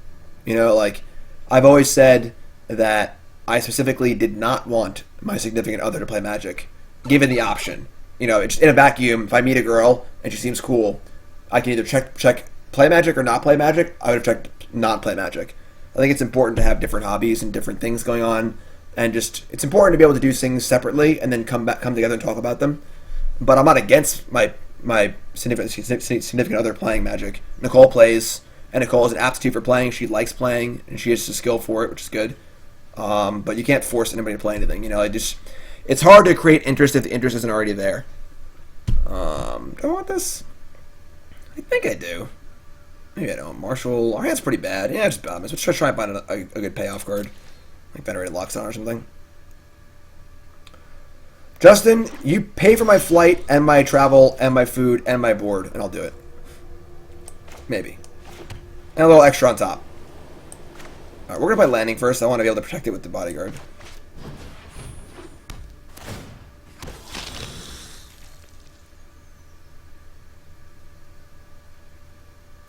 Spectator mode's definitely a thing they have to have for sure. Spectator mode is necessary for stuff like that.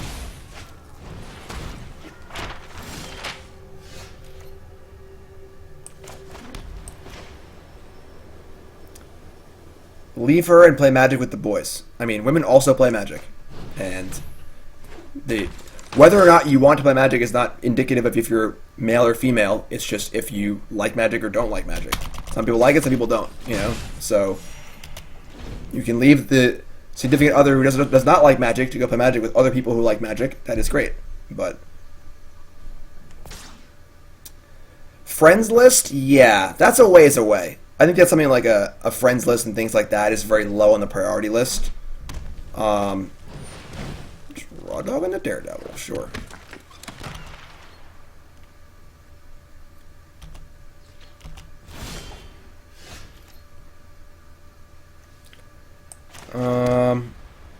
Yeah, I mean, just chill here. Just play Marshals as I go.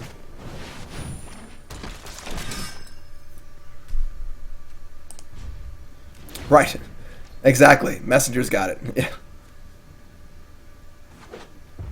And more would exist if we, as a community, got better at it. So, or better at whatever, recognizing it, not being shitty about it. Alright, so that's fine.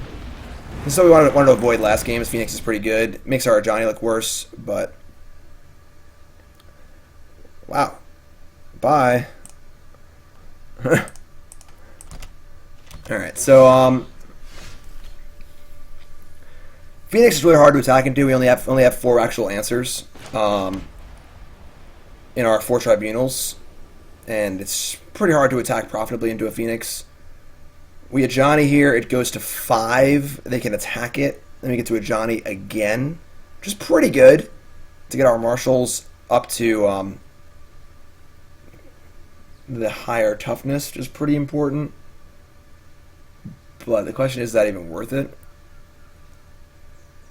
I discussed the new Mulligan thing a lot. I'll discuss it a little bit later. I think I like Ajani here.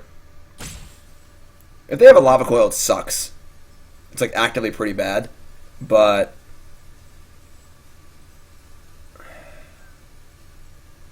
it also kind of forces them to attack, so I can flip landing too. This is fine. Alright, so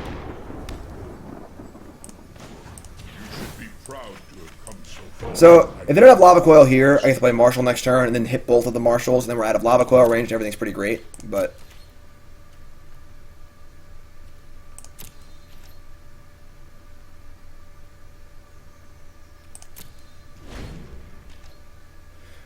So, assuming no second Phoenix, if they have to attack a Johnny, we get to slam back. It's pretty good. I guess they have Chain Roller, which is pretty annoying. Looks like I can finish it off. You have Duress. It's weird. Welcome aboard. Naya, I don't see a reason to be Naya. Right, they have a Chain Roller. That kind of sucks. So that kills the Ajani, but we still have pretty good attacks here, so... I hope you find your... Oh. Alright, that's... They have 5 power first striking.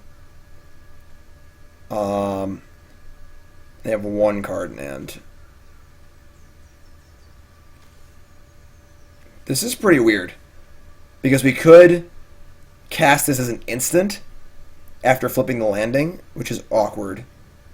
Because you want to get the counter and stuff off of it too. But this might just eat all of their creatures. Or we can wait and cast it next turn. If we attack, we flip. They block, double block the Marshal. We hit this thing. They take 8. We kill both their creatures, and we flip landing.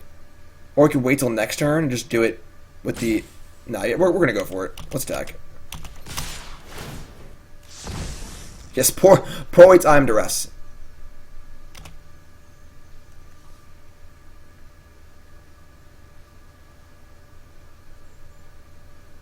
Yes, they have the nice Duress.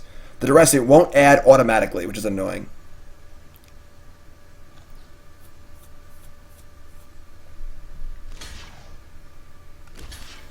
This play feels pretty transparent, but maybe there's not many other options, I don't know. 0. Alright, sure. Yeah, the white deck's pretty good. Still at 98. One thing also, they gotta change their ranking system. Like, you know what? I want to show everybody something. We're not just going to play StarCraft for no reason. I want to show how the ranking system looks on StarCraft real fast to show what the ranking system should look like in Arena. Because the way they do ranking on StarCraft is awesome. It's very similar: Bronze, Silver, Gold, Platinum. They have Diamond, Master, Grandmaster in StarCraft, but let me show everyone what's up. Ooh, white screen. I'm not just playing StarCraft. I just want to show everyone what the ranking looks like, because the way they do it in StarCraft is great because it's very open. They just show you your MMR rating. Also, everything in the StarCraft ranking system is all MMR based. So like here. So for example, personally, I can look at my profile. I am a Diamond Tier 3 player. Why is it blinking like that? What is going on? It's breaking. What happened? Why is it doing this?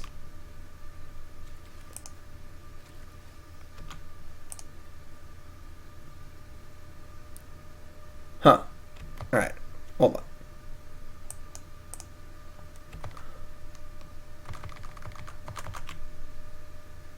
There, alright? So, everything, so you see that I'm a Diamond 3, and it gives you your ranking. And it doesn't do it like Arena does. Where Arena does it where it's just like very simple. You win a match, you get a notch. You win a match, you get a notch. win a match, get a notch. And it's not very, it's very simplistic. And it also means that you can just volume your way to Mythic. You just play, as long as you win a little, honestly, I think you can win like 48% of your games and still make Mythic because of how it works when you rank up a level. You have like a protection where if you lose, you don't fall back down immediately. So like, I think that Karsten did an article on it. If you win like 48% of your matches and play 10,000 matches, you'll still make Mythic. So like, making the Mythic is pretty easy. And then once you get to Mythic, it's MMR. But you can't see your MMR. So you're kind of just guessing. Like right now, I'm Mythic 98. Who knows how well I'm doing, you know? So in StarCraft, everything's MMR based, even the lower levels. And everything's in a range. So right now I'm 34 MMR. I'm actually falling out of Diamond. 3,500 is probably the cutoff for Diamond. Right now my rating is a little below that. I stay in Diamond for the time being, but if I go too low, eventually I will drop out of it. So, and then you can see here on like the ranking thing, so you see playing it. So it's judgment time.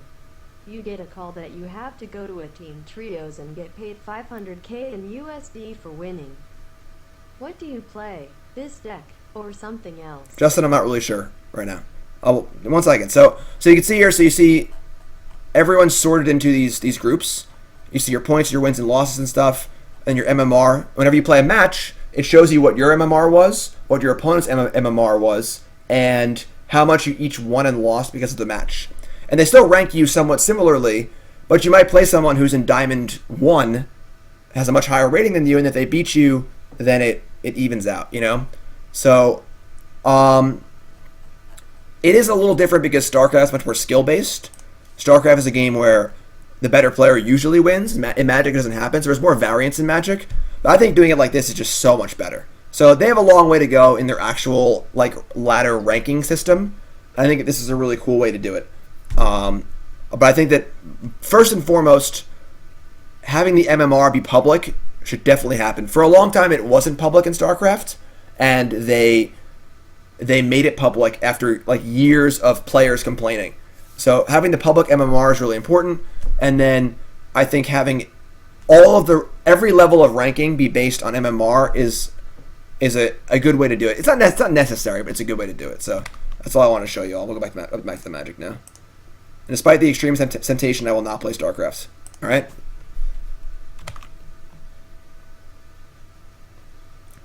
Back to the Magic. Let's keep playing this mono white deck. Those are my thoughts on the ranking system.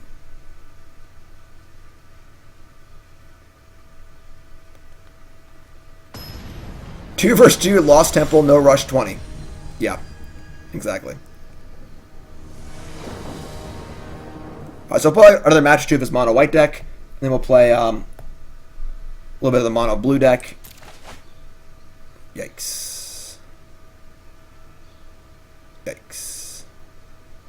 Einstein Spinecrawler, Sunset. Einstein Spinecrawler. The decay is through seasons. Every season you drop back a few levels. Man, no one drop? Jeez. Got a key, but that sucks. Gotta bottom that.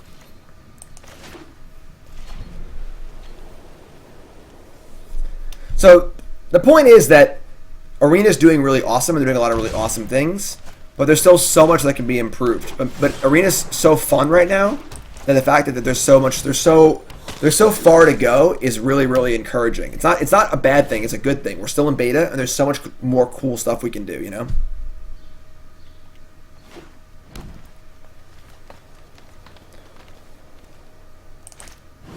Jeez. Yeah. Yeah, our hand's pretty bad here. They have like their effective nut draw on the play here, and we are on the draw with no one drop and a Danto Vanguard, which is pretty bad for us. What the hell is that?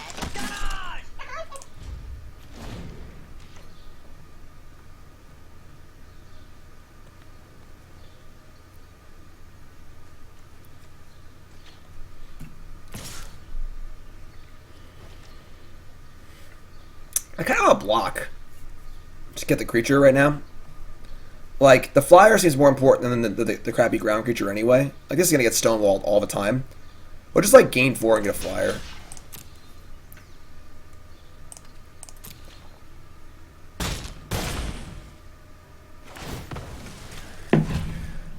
Judith is good, but doesn't really have a deck. You gotta have a deck you want to see play. Oh, it has trample. Why does it have trample? I'm talking so much I didn't even notice. I suck. Whatever. I should not have blocked, obviously. That was very stupid. Why does this thing have trample, too? Look at... It's got so many words, it has to scroll to read them all. I'm done. Whatever. Yeah, that's actually horrible for us. And they have Phoenix, too. So they have essentially their best possible draw. And I have a bad draw, and I'm playing badly. Not good. Not good. Too much talking about StarCraft. Alright, let's just eat the Phoenix, I guess.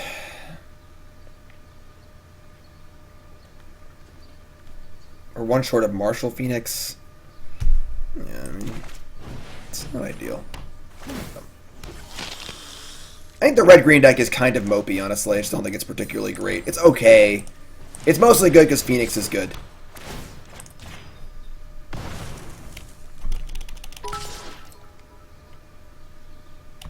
Please tell me you think Judith is playable in humans.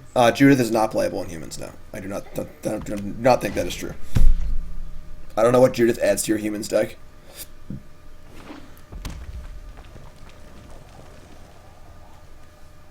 I think we're fine here. This matchup seems fine to me. Without Lano Elves, oh my god, they have Chain Whirler? Never mind, the matchup's bad. If they have Chain Whirler in the deck, the matchup's terrible.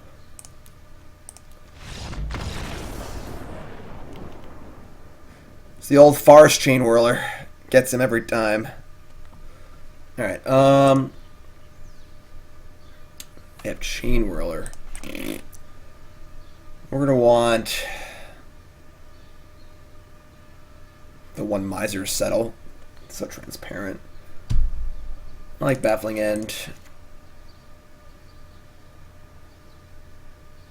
I guess I like the Settle.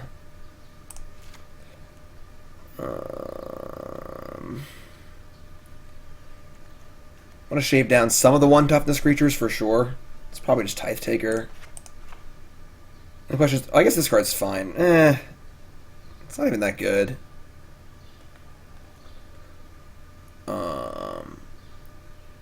Honor Guard isn't great either.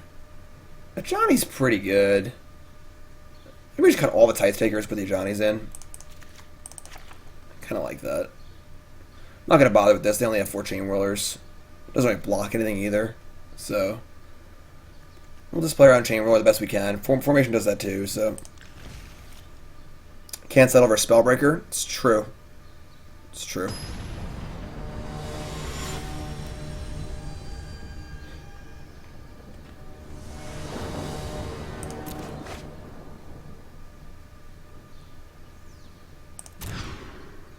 Ah, okay. Excellent. 10 points to Gryffindor. Well, guess let's go to the next match.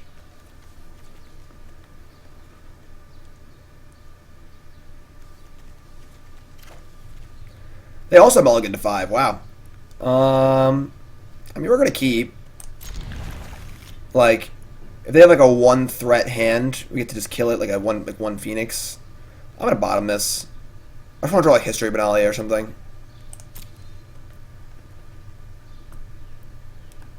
But I'm also mulligan to 5, so.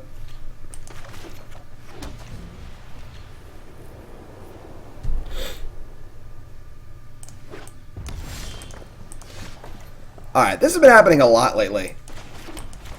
I know the Scry bug was a fun feature on Magic Online, but I don't know if it needs to be ported over or not, you know? Alright, so unfortunately this favors them, because Screw usually beats Flood, but hopefully they miss next turn, we just cast Loxodon and kill them in 2 turns. Alright, well, let's draw a 1-drop here, please. No, that's a land.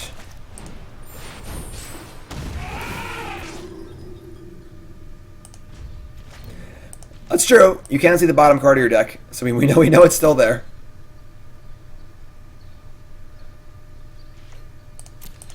All right.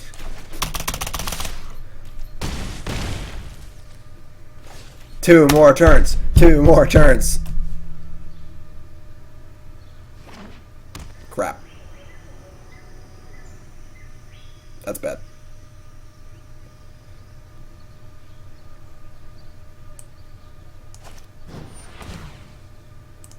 Oh. That's your big finish? Think we're playing a 4-4, folks. Wow.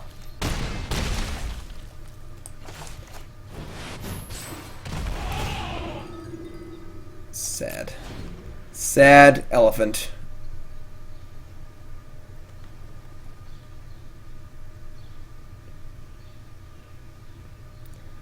I mean, I'm assuming they only have one big thing here, and we have our tribunals. I think we should be fine. Unless they're playing status and chain whirler, that would suck. Jim, I'm in love with your Loxo-Butts-filled man. I've been playing it in my store. Customers hate it, lol. Yeah, Loxbots is awesome. Alright, they're dead. You are dead.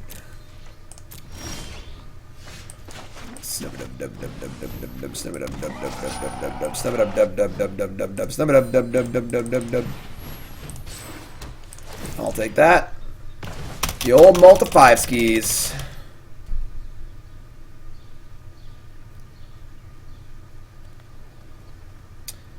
Pro Tour Constructed starts, I don't know, probably like a few hours.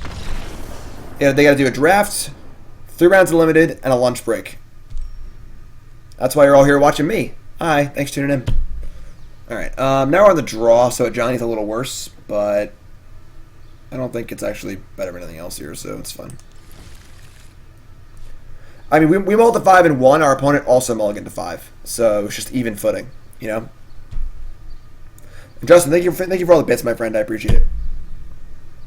Justin is by far the bit leader by a lot. Not saying that to challenge anybody else to try and take his title as bit leader, but he is kind of the #1 bit person.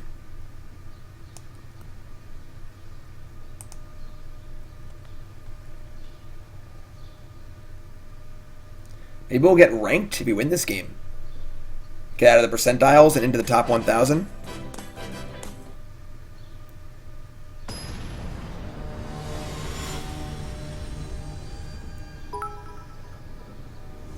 Who's going to usurp the bit leader? Nice, Simon. That's awesome. My last Pro Tour, I started 3-0 in draft, and then I won 4th the constructed portion. I still made day 2, but I was so happy with my constructed deck, too. Yeah, we're Mythic. Where you been, Lord Dragon? Opponent mulligans to 6. We'll see you there. Right? Yeah. Alright, sounds good.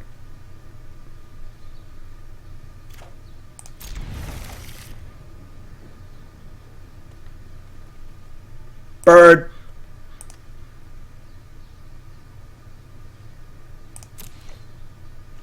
Pretty good top there. 1-drop kill spell history. It's alright.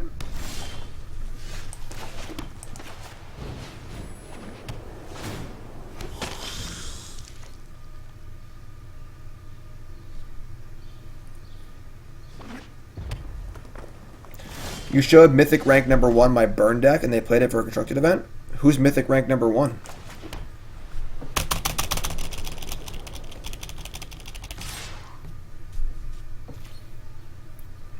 Bird! Big monster thing.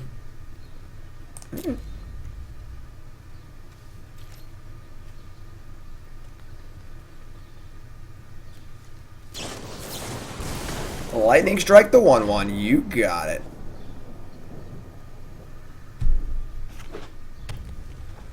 Nice Llanowar deck. Oh, that's pretty good. That's bad.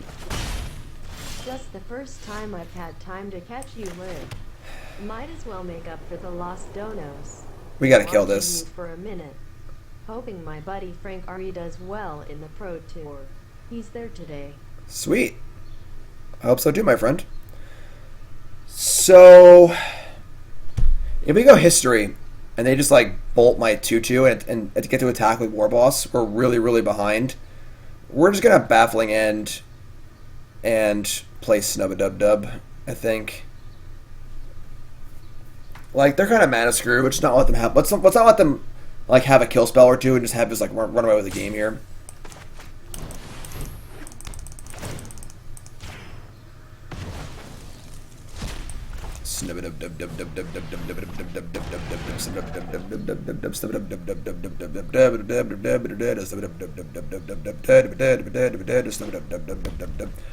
Fourth mountain. Thank God, no Phoenix. Oh, thank God. This is great for us. Now we have History, Sky Marcher. And that's 4, 8, 9 permanents. Not quite. It's close. Oh. I'm dumb. It's 10 permanents. I just can't count. Counting is tough. The system is down. The system is counting is hard. Counting is hard. Alright, now our hand's great, so no Phoenix, please. As a forest. Rule Spellbreaker. Listen, viewers, feel free to try and beat me in donations. Bet you won't. Lol. I am in full support of a bit battle. I'm not gonna lie. So the problem here is if I play Marshall, if I attack, if they have a lightning strike, we get blown out. Like their last card is to be exactly lightning strike. Would they have cast a lightning strike in the last 2 turns? Yes, they would have struck the Snubhorn, I think. I think we're safe here. I think they would have hit this last turn. And they just drew the forest, so the card's the same card. Yeah, we're attacking.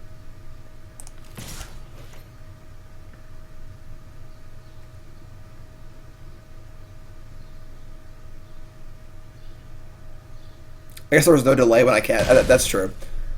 That's one of the weird things that I am not used to at all. Is that, like, because of how Arena works, it just auto passes priority when you can't do something. So there's like a tell, basically, whenever you cast a spell. That card sucks. On Magic Online, that doesn't exist. And it did actually exist for a little bit. It was called the Cutthroat Tell. Back when Zombie Cutthroat was first printed. Zombie Cutthroat is a morph that pays 5 life to flip. It was the first free action that didn't require mana. And you'd play the morph, and it would pause before passing priority, so they knew it was a Cutthroat. So the delay is very revealing. It's definitely something that like you can kind of game, but requires getting used to. I think we just slam here and flip landing. I would trade one of my creatures for a flipped landing, especially with a Marshall in play. So, but full control is like just torturous. You know, it's also really not fun to watch. Like if I was playing like in the tournament where you can queue for the Mythic Championship on Arena, I might play in full control. But most of the time, whatever,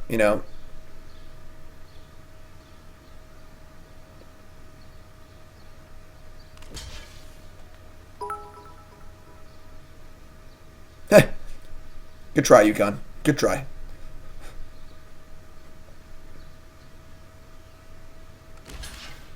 Sure.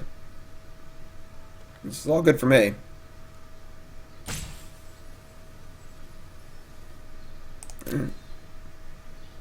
So we threw away a Snubhorn to deal 5, kill a Goblin, and flip our Ardantha. It all feels pretty good to me.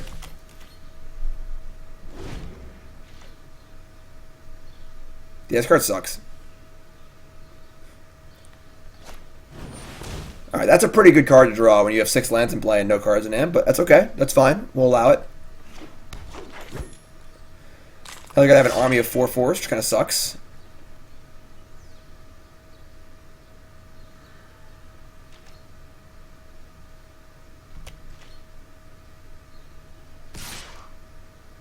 It's pretty aggro. I mean, our 3/3s aren't beating the 4/4s anyway. So maybe, I mean, they're at 7. If I draw a single or Bool spell, yeah, we just kill them. Yeah, this is fine. Taking 6 is whatever. You can draw a kill spell.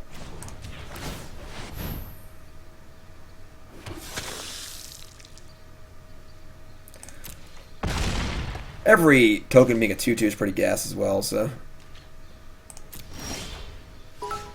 That plays. Big Boss is not impressed. Spend more smiling face with Horn's Goblin. And a ship. Now you have an actual clock in play, so they're just dead in like 2 turns. Every turn they get a Growth Chamber Guardian, we get a 2/2 lifelinker.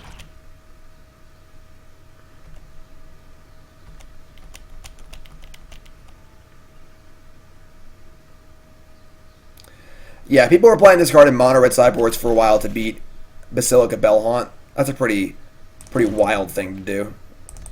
I mean, I've played Angel of Despair in my Legacy Goblin sideboard as an out to show and tell. It obviously never worked for me once.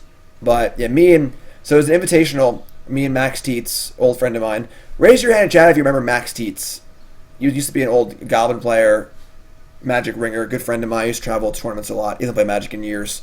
But me and Max were trying to find a good sideboard card for show and tell in our Goblin deck. And we're like, let's play O-Ring. And I was like, you know what? If we're not going to cast the card we're going to put anyway, let's play the biggest possible best card. Let's play Ashen Rider. So we're like, cool. So we have the idea. It might have been my idea. I think it was more my idea than Max's idea. I talked Max into it. I obviously never get to do it.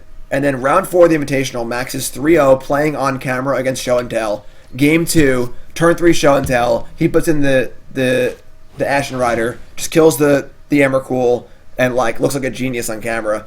And I never ever got to do it myself. Ah, shit! I misclicked. I didn't make a token.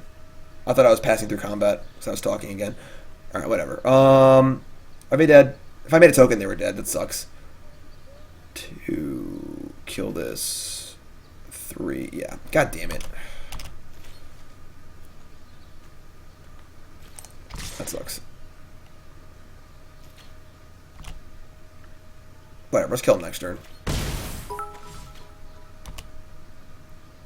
I kind of like Tecatlia's sideboard against Esper. But when they sideboard and hot their hostage taker. That's fine, I guess, Justin.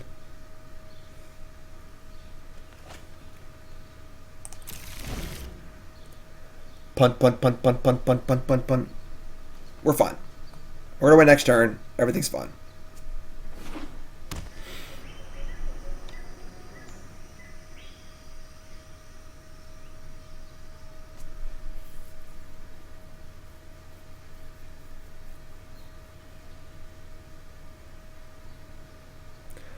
Bunt to beat the shift.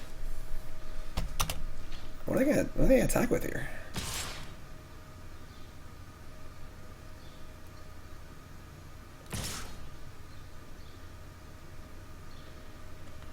Alright.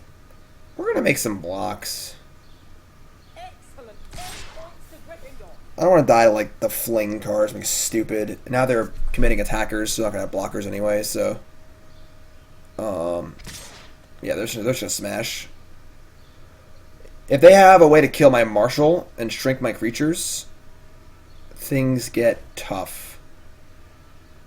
So maybe we just block. They could have Colossus too. That's a lot of damage. Alright. I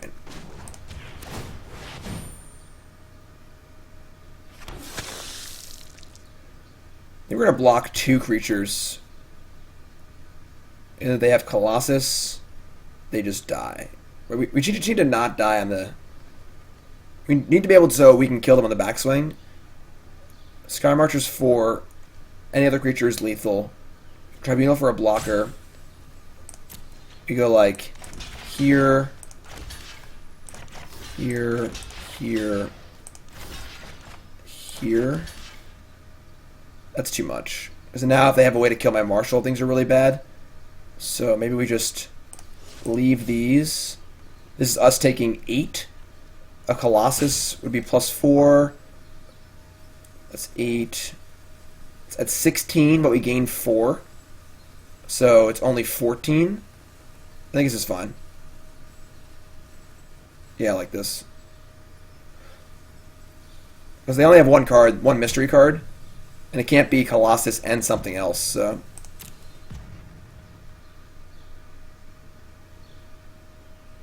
Well, if they kill Marshal, we only gain 2, but then they're not casting Colossus, so we don't die. So, this is fun.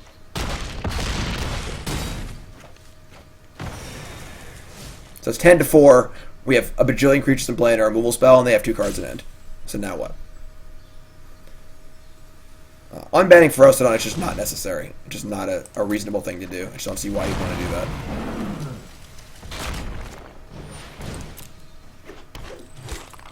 They are dead.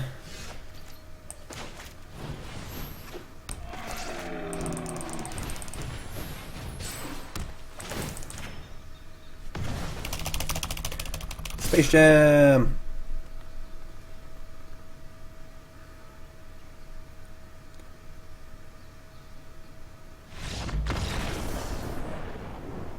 Sweet. Oh, wait, what? I thought the numbers were only for the thousands.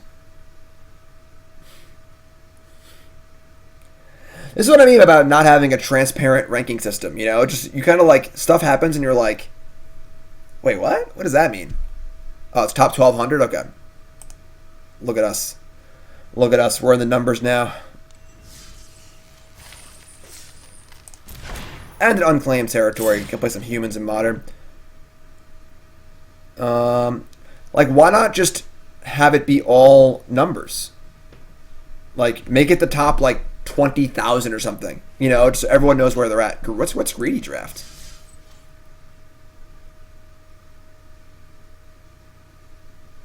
That's kind of fun. Maybe we'll do this after we finish. For those folks who don't want to watch the Pro Tour for some reason. That's fun. Alright, we're going to play one more game of Standard. We'll play with the mono blue deck. So I think the Standard's about to start. I didn't even it's mono blue, whatever. I don't need to show the deck.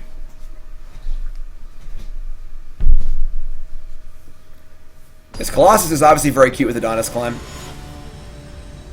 McWin Sauce? That name sounds familiar. Alright. Mono blue. This deck is very hard to play. Alright, well, we're going to keep... We have the nuts minus a land, so... It's pretty hard to not keep the nuts minus a land.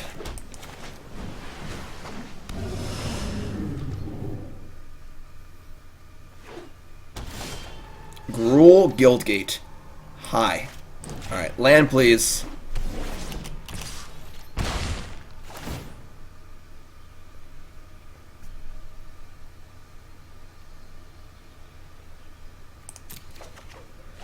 You guys want to know my thoughts on I want to collab with you.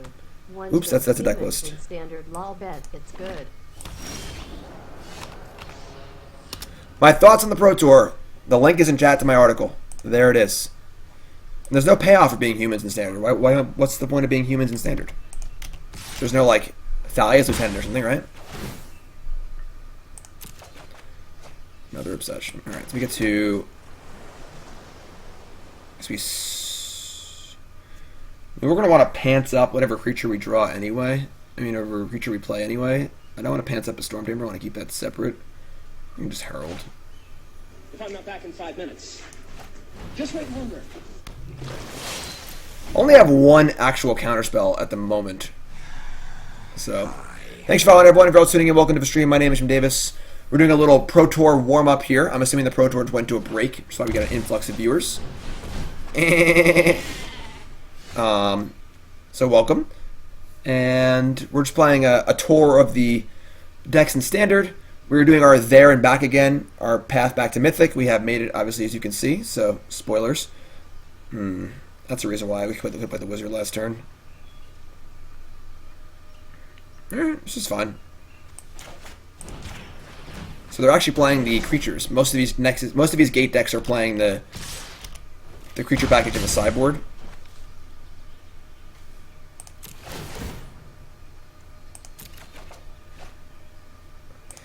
Yes, I've already covered the new mulligan rule. My basic thoughts are I am very, very pro trying to make the game less, make sure there are less non-games. I'm not sure if it's a good idea for eternal formats though, so we'll see. So 2-turn clock, if it gets on tap, we probably win. It's basically as simple as that.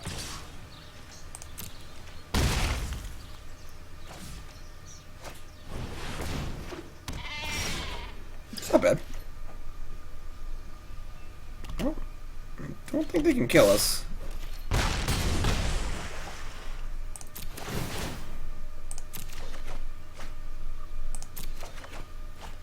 We have actual double counterspell. Discard. It doesn't really matter. Whatever.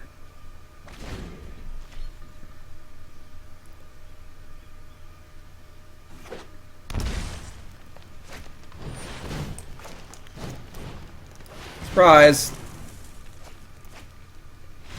Yeah. Pretty good draw there, not gonna lie. The games where mono blue doesn't have the nuts like that, the deck is exceedingly difficult to play. But when things work out well, it's pretty good. All right, so they have they got their Rams in the main deck, which is interesting. How does that change our stuff? I'm going to build it for my stream. It's sweet mid-range. You have Dire Fleet, Hostage Taker, Kite Sail, lots of disruption in standard with it.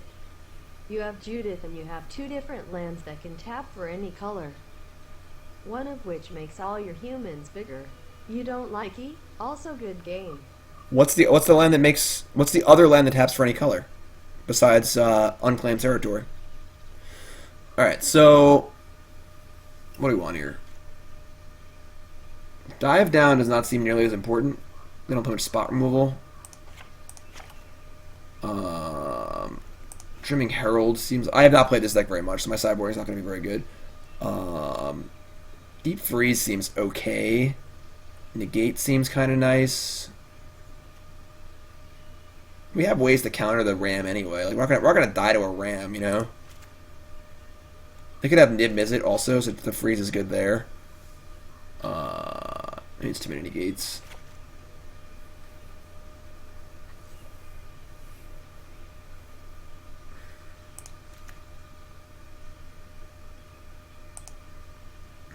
So let's cut the Herald. Let's put in another negate. Melody for Krasis? I don't think that the game's gonna get to that point, honestly. Like, I don't know. So what's the other land, Justin? Plaza Harmony? What?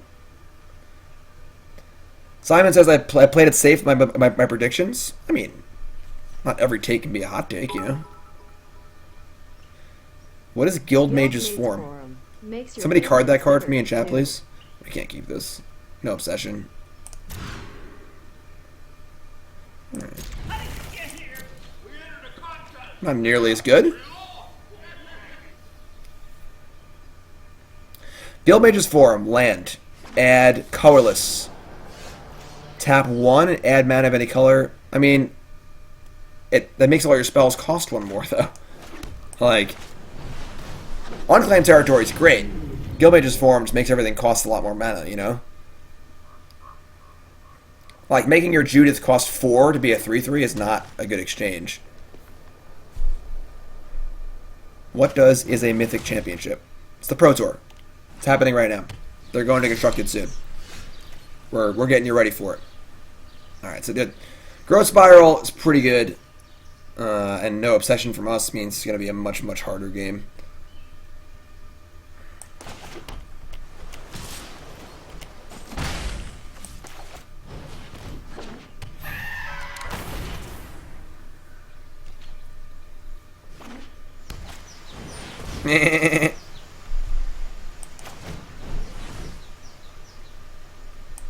Don't want that.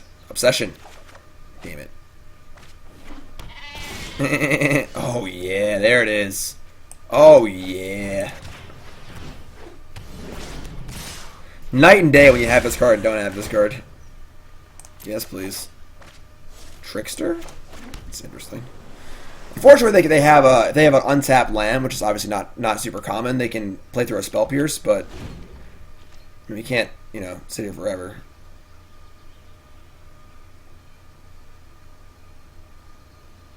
Could have maybe played the Storm Tamer, but that's kind of, I don't know. Don't think we need to extend that much.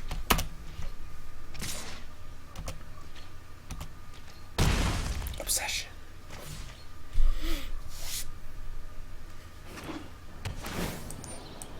There's your untapped land. That is not good for us. It's a good untapped land, too. Yeah, that's barely bad for us. Alright. I did board us in the gates, but I think we're in pretty big trouble now.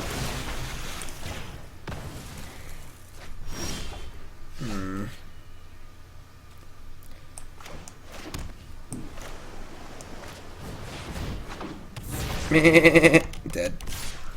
I think Spell Pierce is dead at this point. I think I just cast stuff. They have a second Gates Ablaze, we probably can't win. So we'll just fire in there. Was a ram.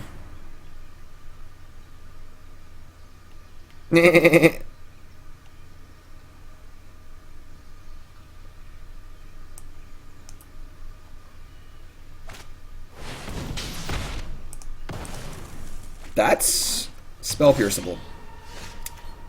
Alright, that's fine, I guess. I think blinding it was still fine. I mean, they kind of a waste, so.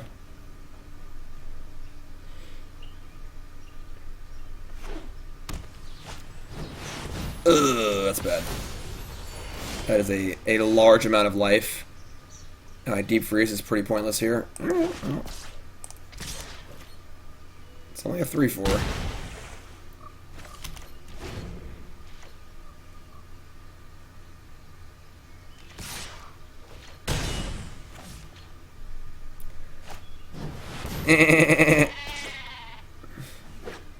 Well, they're out of cards. That's a good draw. That's a really good draw. Alright. They're out of cards.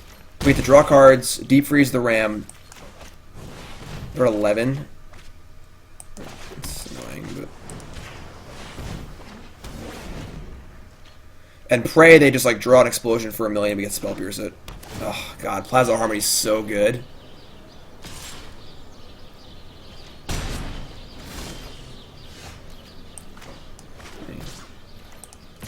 Second Spell Pierce is not particularly great, but maybe they'll tap out for Explosion. -2, and we get to double Spell Pierce and surprise them.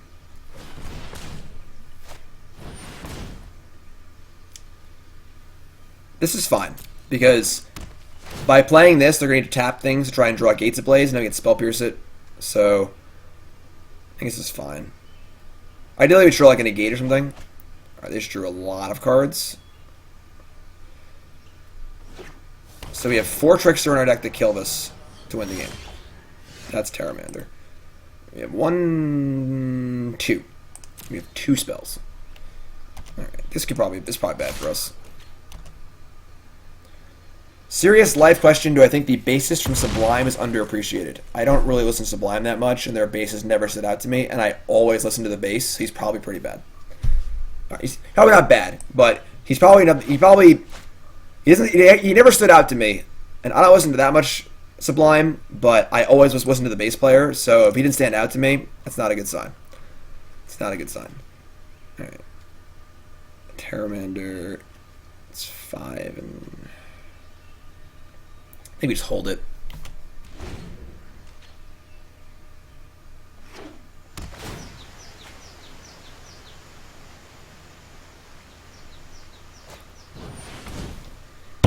Tilt.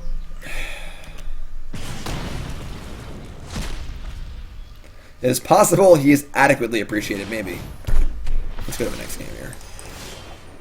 Oh, Trickster was 1 turn late, or 2 turns late? That sucks. Alright, that's fine. They gotta do their stuff. They get to Gates Ablaze us. I want this negate. Spell Pierce pisses me off. A lot of times negate does the trick. You don't even need the spell pierce. You're just going for a blowout. You don't always need it. Definitely like essence capture. There's a lot of charter courses. Let's bring in a negate. Cut a charter course.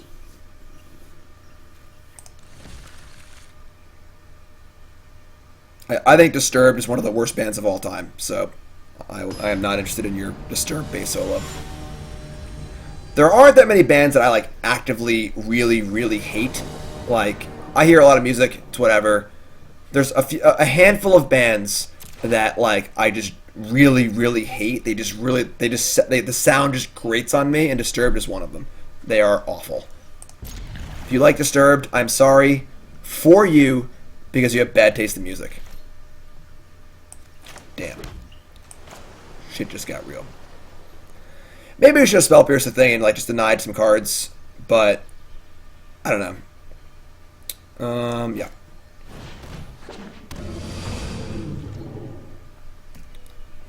If I lose all my viewers right now who like Disturbed, I'll lose like 2 viewers anyway, so it doesn't even matter.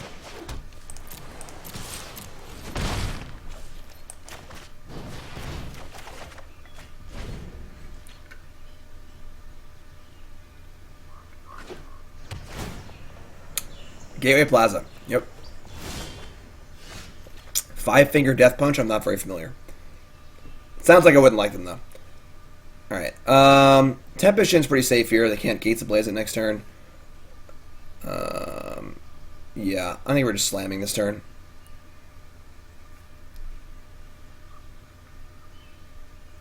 I mean, obviously, you can still like Disturbed. It's fine. You can just be wrong. It's not really a problem. You can live your life, you know. All right, we're gonna slam here.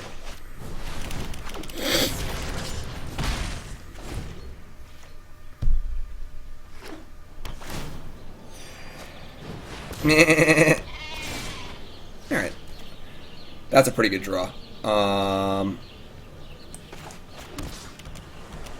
We race the Ram pretty well here. Storm Tamer turns on Retort. We have Negate anyway. We have Trickster for the Ram. We can't chart a course this turn. We'll do it next turn. Nickelback's pretty bad, but I think it's like almost become like the cool thing to do to not like Nickelback. So like the contrarian in me, like the punk rocker in me is like, you know what? Maybe Nickelback's actually fine. But Nickelback's pretty bad. But they're not like as grating as like Disturbed is.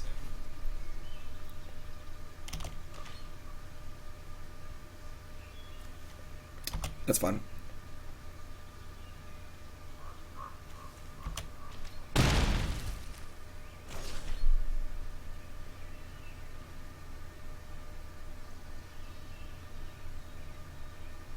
Back when I was a kid, it was the punk rock thing to do, not the hipster thing to do. So. Another Ram off a Shock Clam? So why are they're leaving up 1 mana? That's pretty interesting. Why would they want to shock and leave up 1 mana? Oh, they're playing their own Spell Pierce, maybe? That would be gas. This is 10 next turn. We attack for 6, then 6. It's not enough. Trickster doesn't really do anything. I'm gonna try. If they have Spell Pierce, it sucks, but Spell Pierce is gonna get us at some point either way. So let's just try it. Yeah. All right.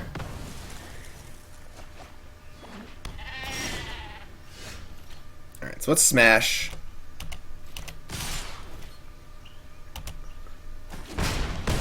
Chart a course. Hopefully we draw a land here. We did not draw a land. That's kind of shitty. We drew a retort, which is pretty good, though. I would have loved to have drawn a land. So I could play the Terramander and have a 5-power Tempest and just have lethal next turn. Figures out what you would play in my imaginary $500,000 Team Trios tournament yet? I ask. Because my team played against you in Team Trios in Dallas last year, so I know you played trios before, haha.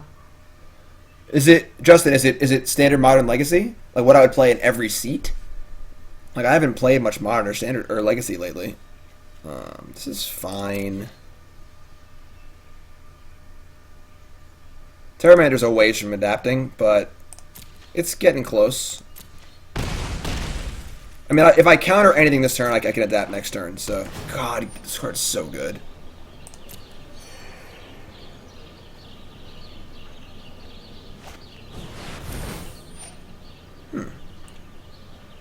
That's fine. We just tap it. Yeah.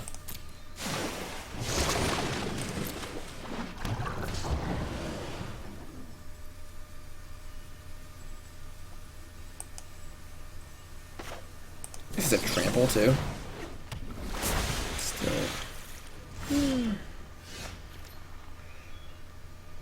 Alright. We really need to draw... never mind, we have enough mana. Yes, let's just slam with everything in the air. Set up lethal next turn. And we're going to deep freeze, I guess, the Krasis. I can still attack as defender, never mind. So it'll be a 3/7 defender, which is fine. Counter whatever they do and kill them. And chump block one of the Rams. Oh, no, because if they play a gate, we die. Ooh, that's bad. I might have screwed up. Yeah, I might have made a mistake. I may have made a boo-boo.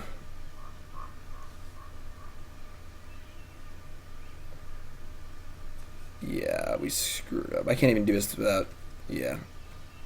I think we're just super dead. No, I believe you were on Nexus Fog last time.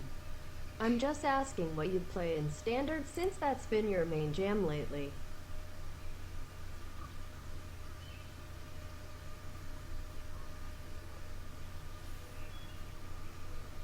Yeah, I think I played these last two turns really badly.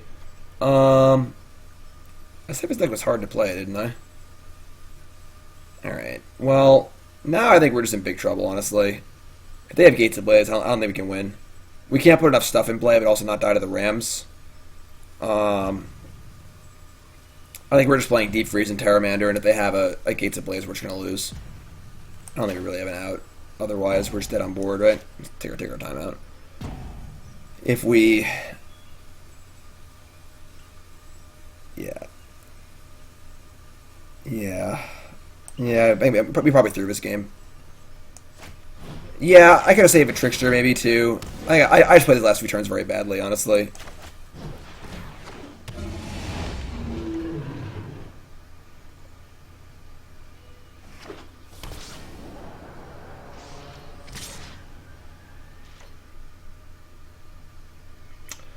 Well, Krasis didn't attack too, which means that they don't have a Gates Ablaze. They don't have an Angel either. So you're saying there's a chance. Sure. If I double Terramander, I just die. Because they have two 5/5 attackers and a 3/3 attacker, so... Now... Terramander still needs more help. Well, wait. Because they can only block here and here. It's 5. We're 1 short. God damn it. Oh, we're so bad.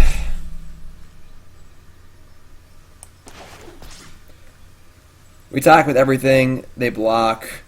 Tempest-Jin and a Terramander. We adapt the other one. They go to 1. Defensively, there's not much we can do. Yeah, we played this game horribly. I just played really bad. I should have been paying closer attention. I was all riled up about Disturb being the worst band of all time. I think we're just dead. I guess this can attack. That's not even good. Double block. Yeah, this is bad.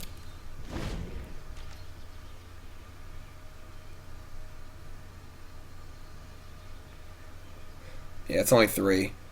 We should have cast one of these earlier. The turn I let Krasis resolve and then Trickstered to tap the Krasis was the turn we screwed up, I think. I think we should have just like countered the Krasis and then used this more aggressively against the Rams, and we could have raced better. Sure. I'm not even paying attention anymore. I should have countered that. Just put spells in the graveyard for Terramander. That was really dumb.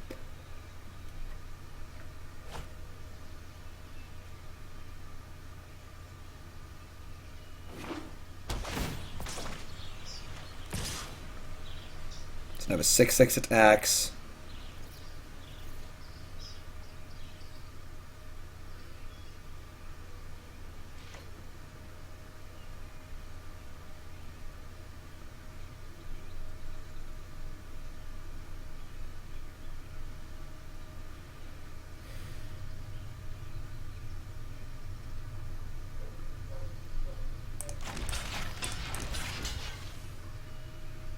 Hi, Super Nintendo Chalmers. Go to 1. Yeah, I don't know how we win this game. And now I haven't cast it. I should just cast this on literal anything to make the Terramanders better. Best chance to him was like opt. Tap one of these, Terramander attack, something like that. Yeah, I just play bad this game, whatever. This deck is very, very, very hard to play. Yeah, whatever. Alright, that's fine.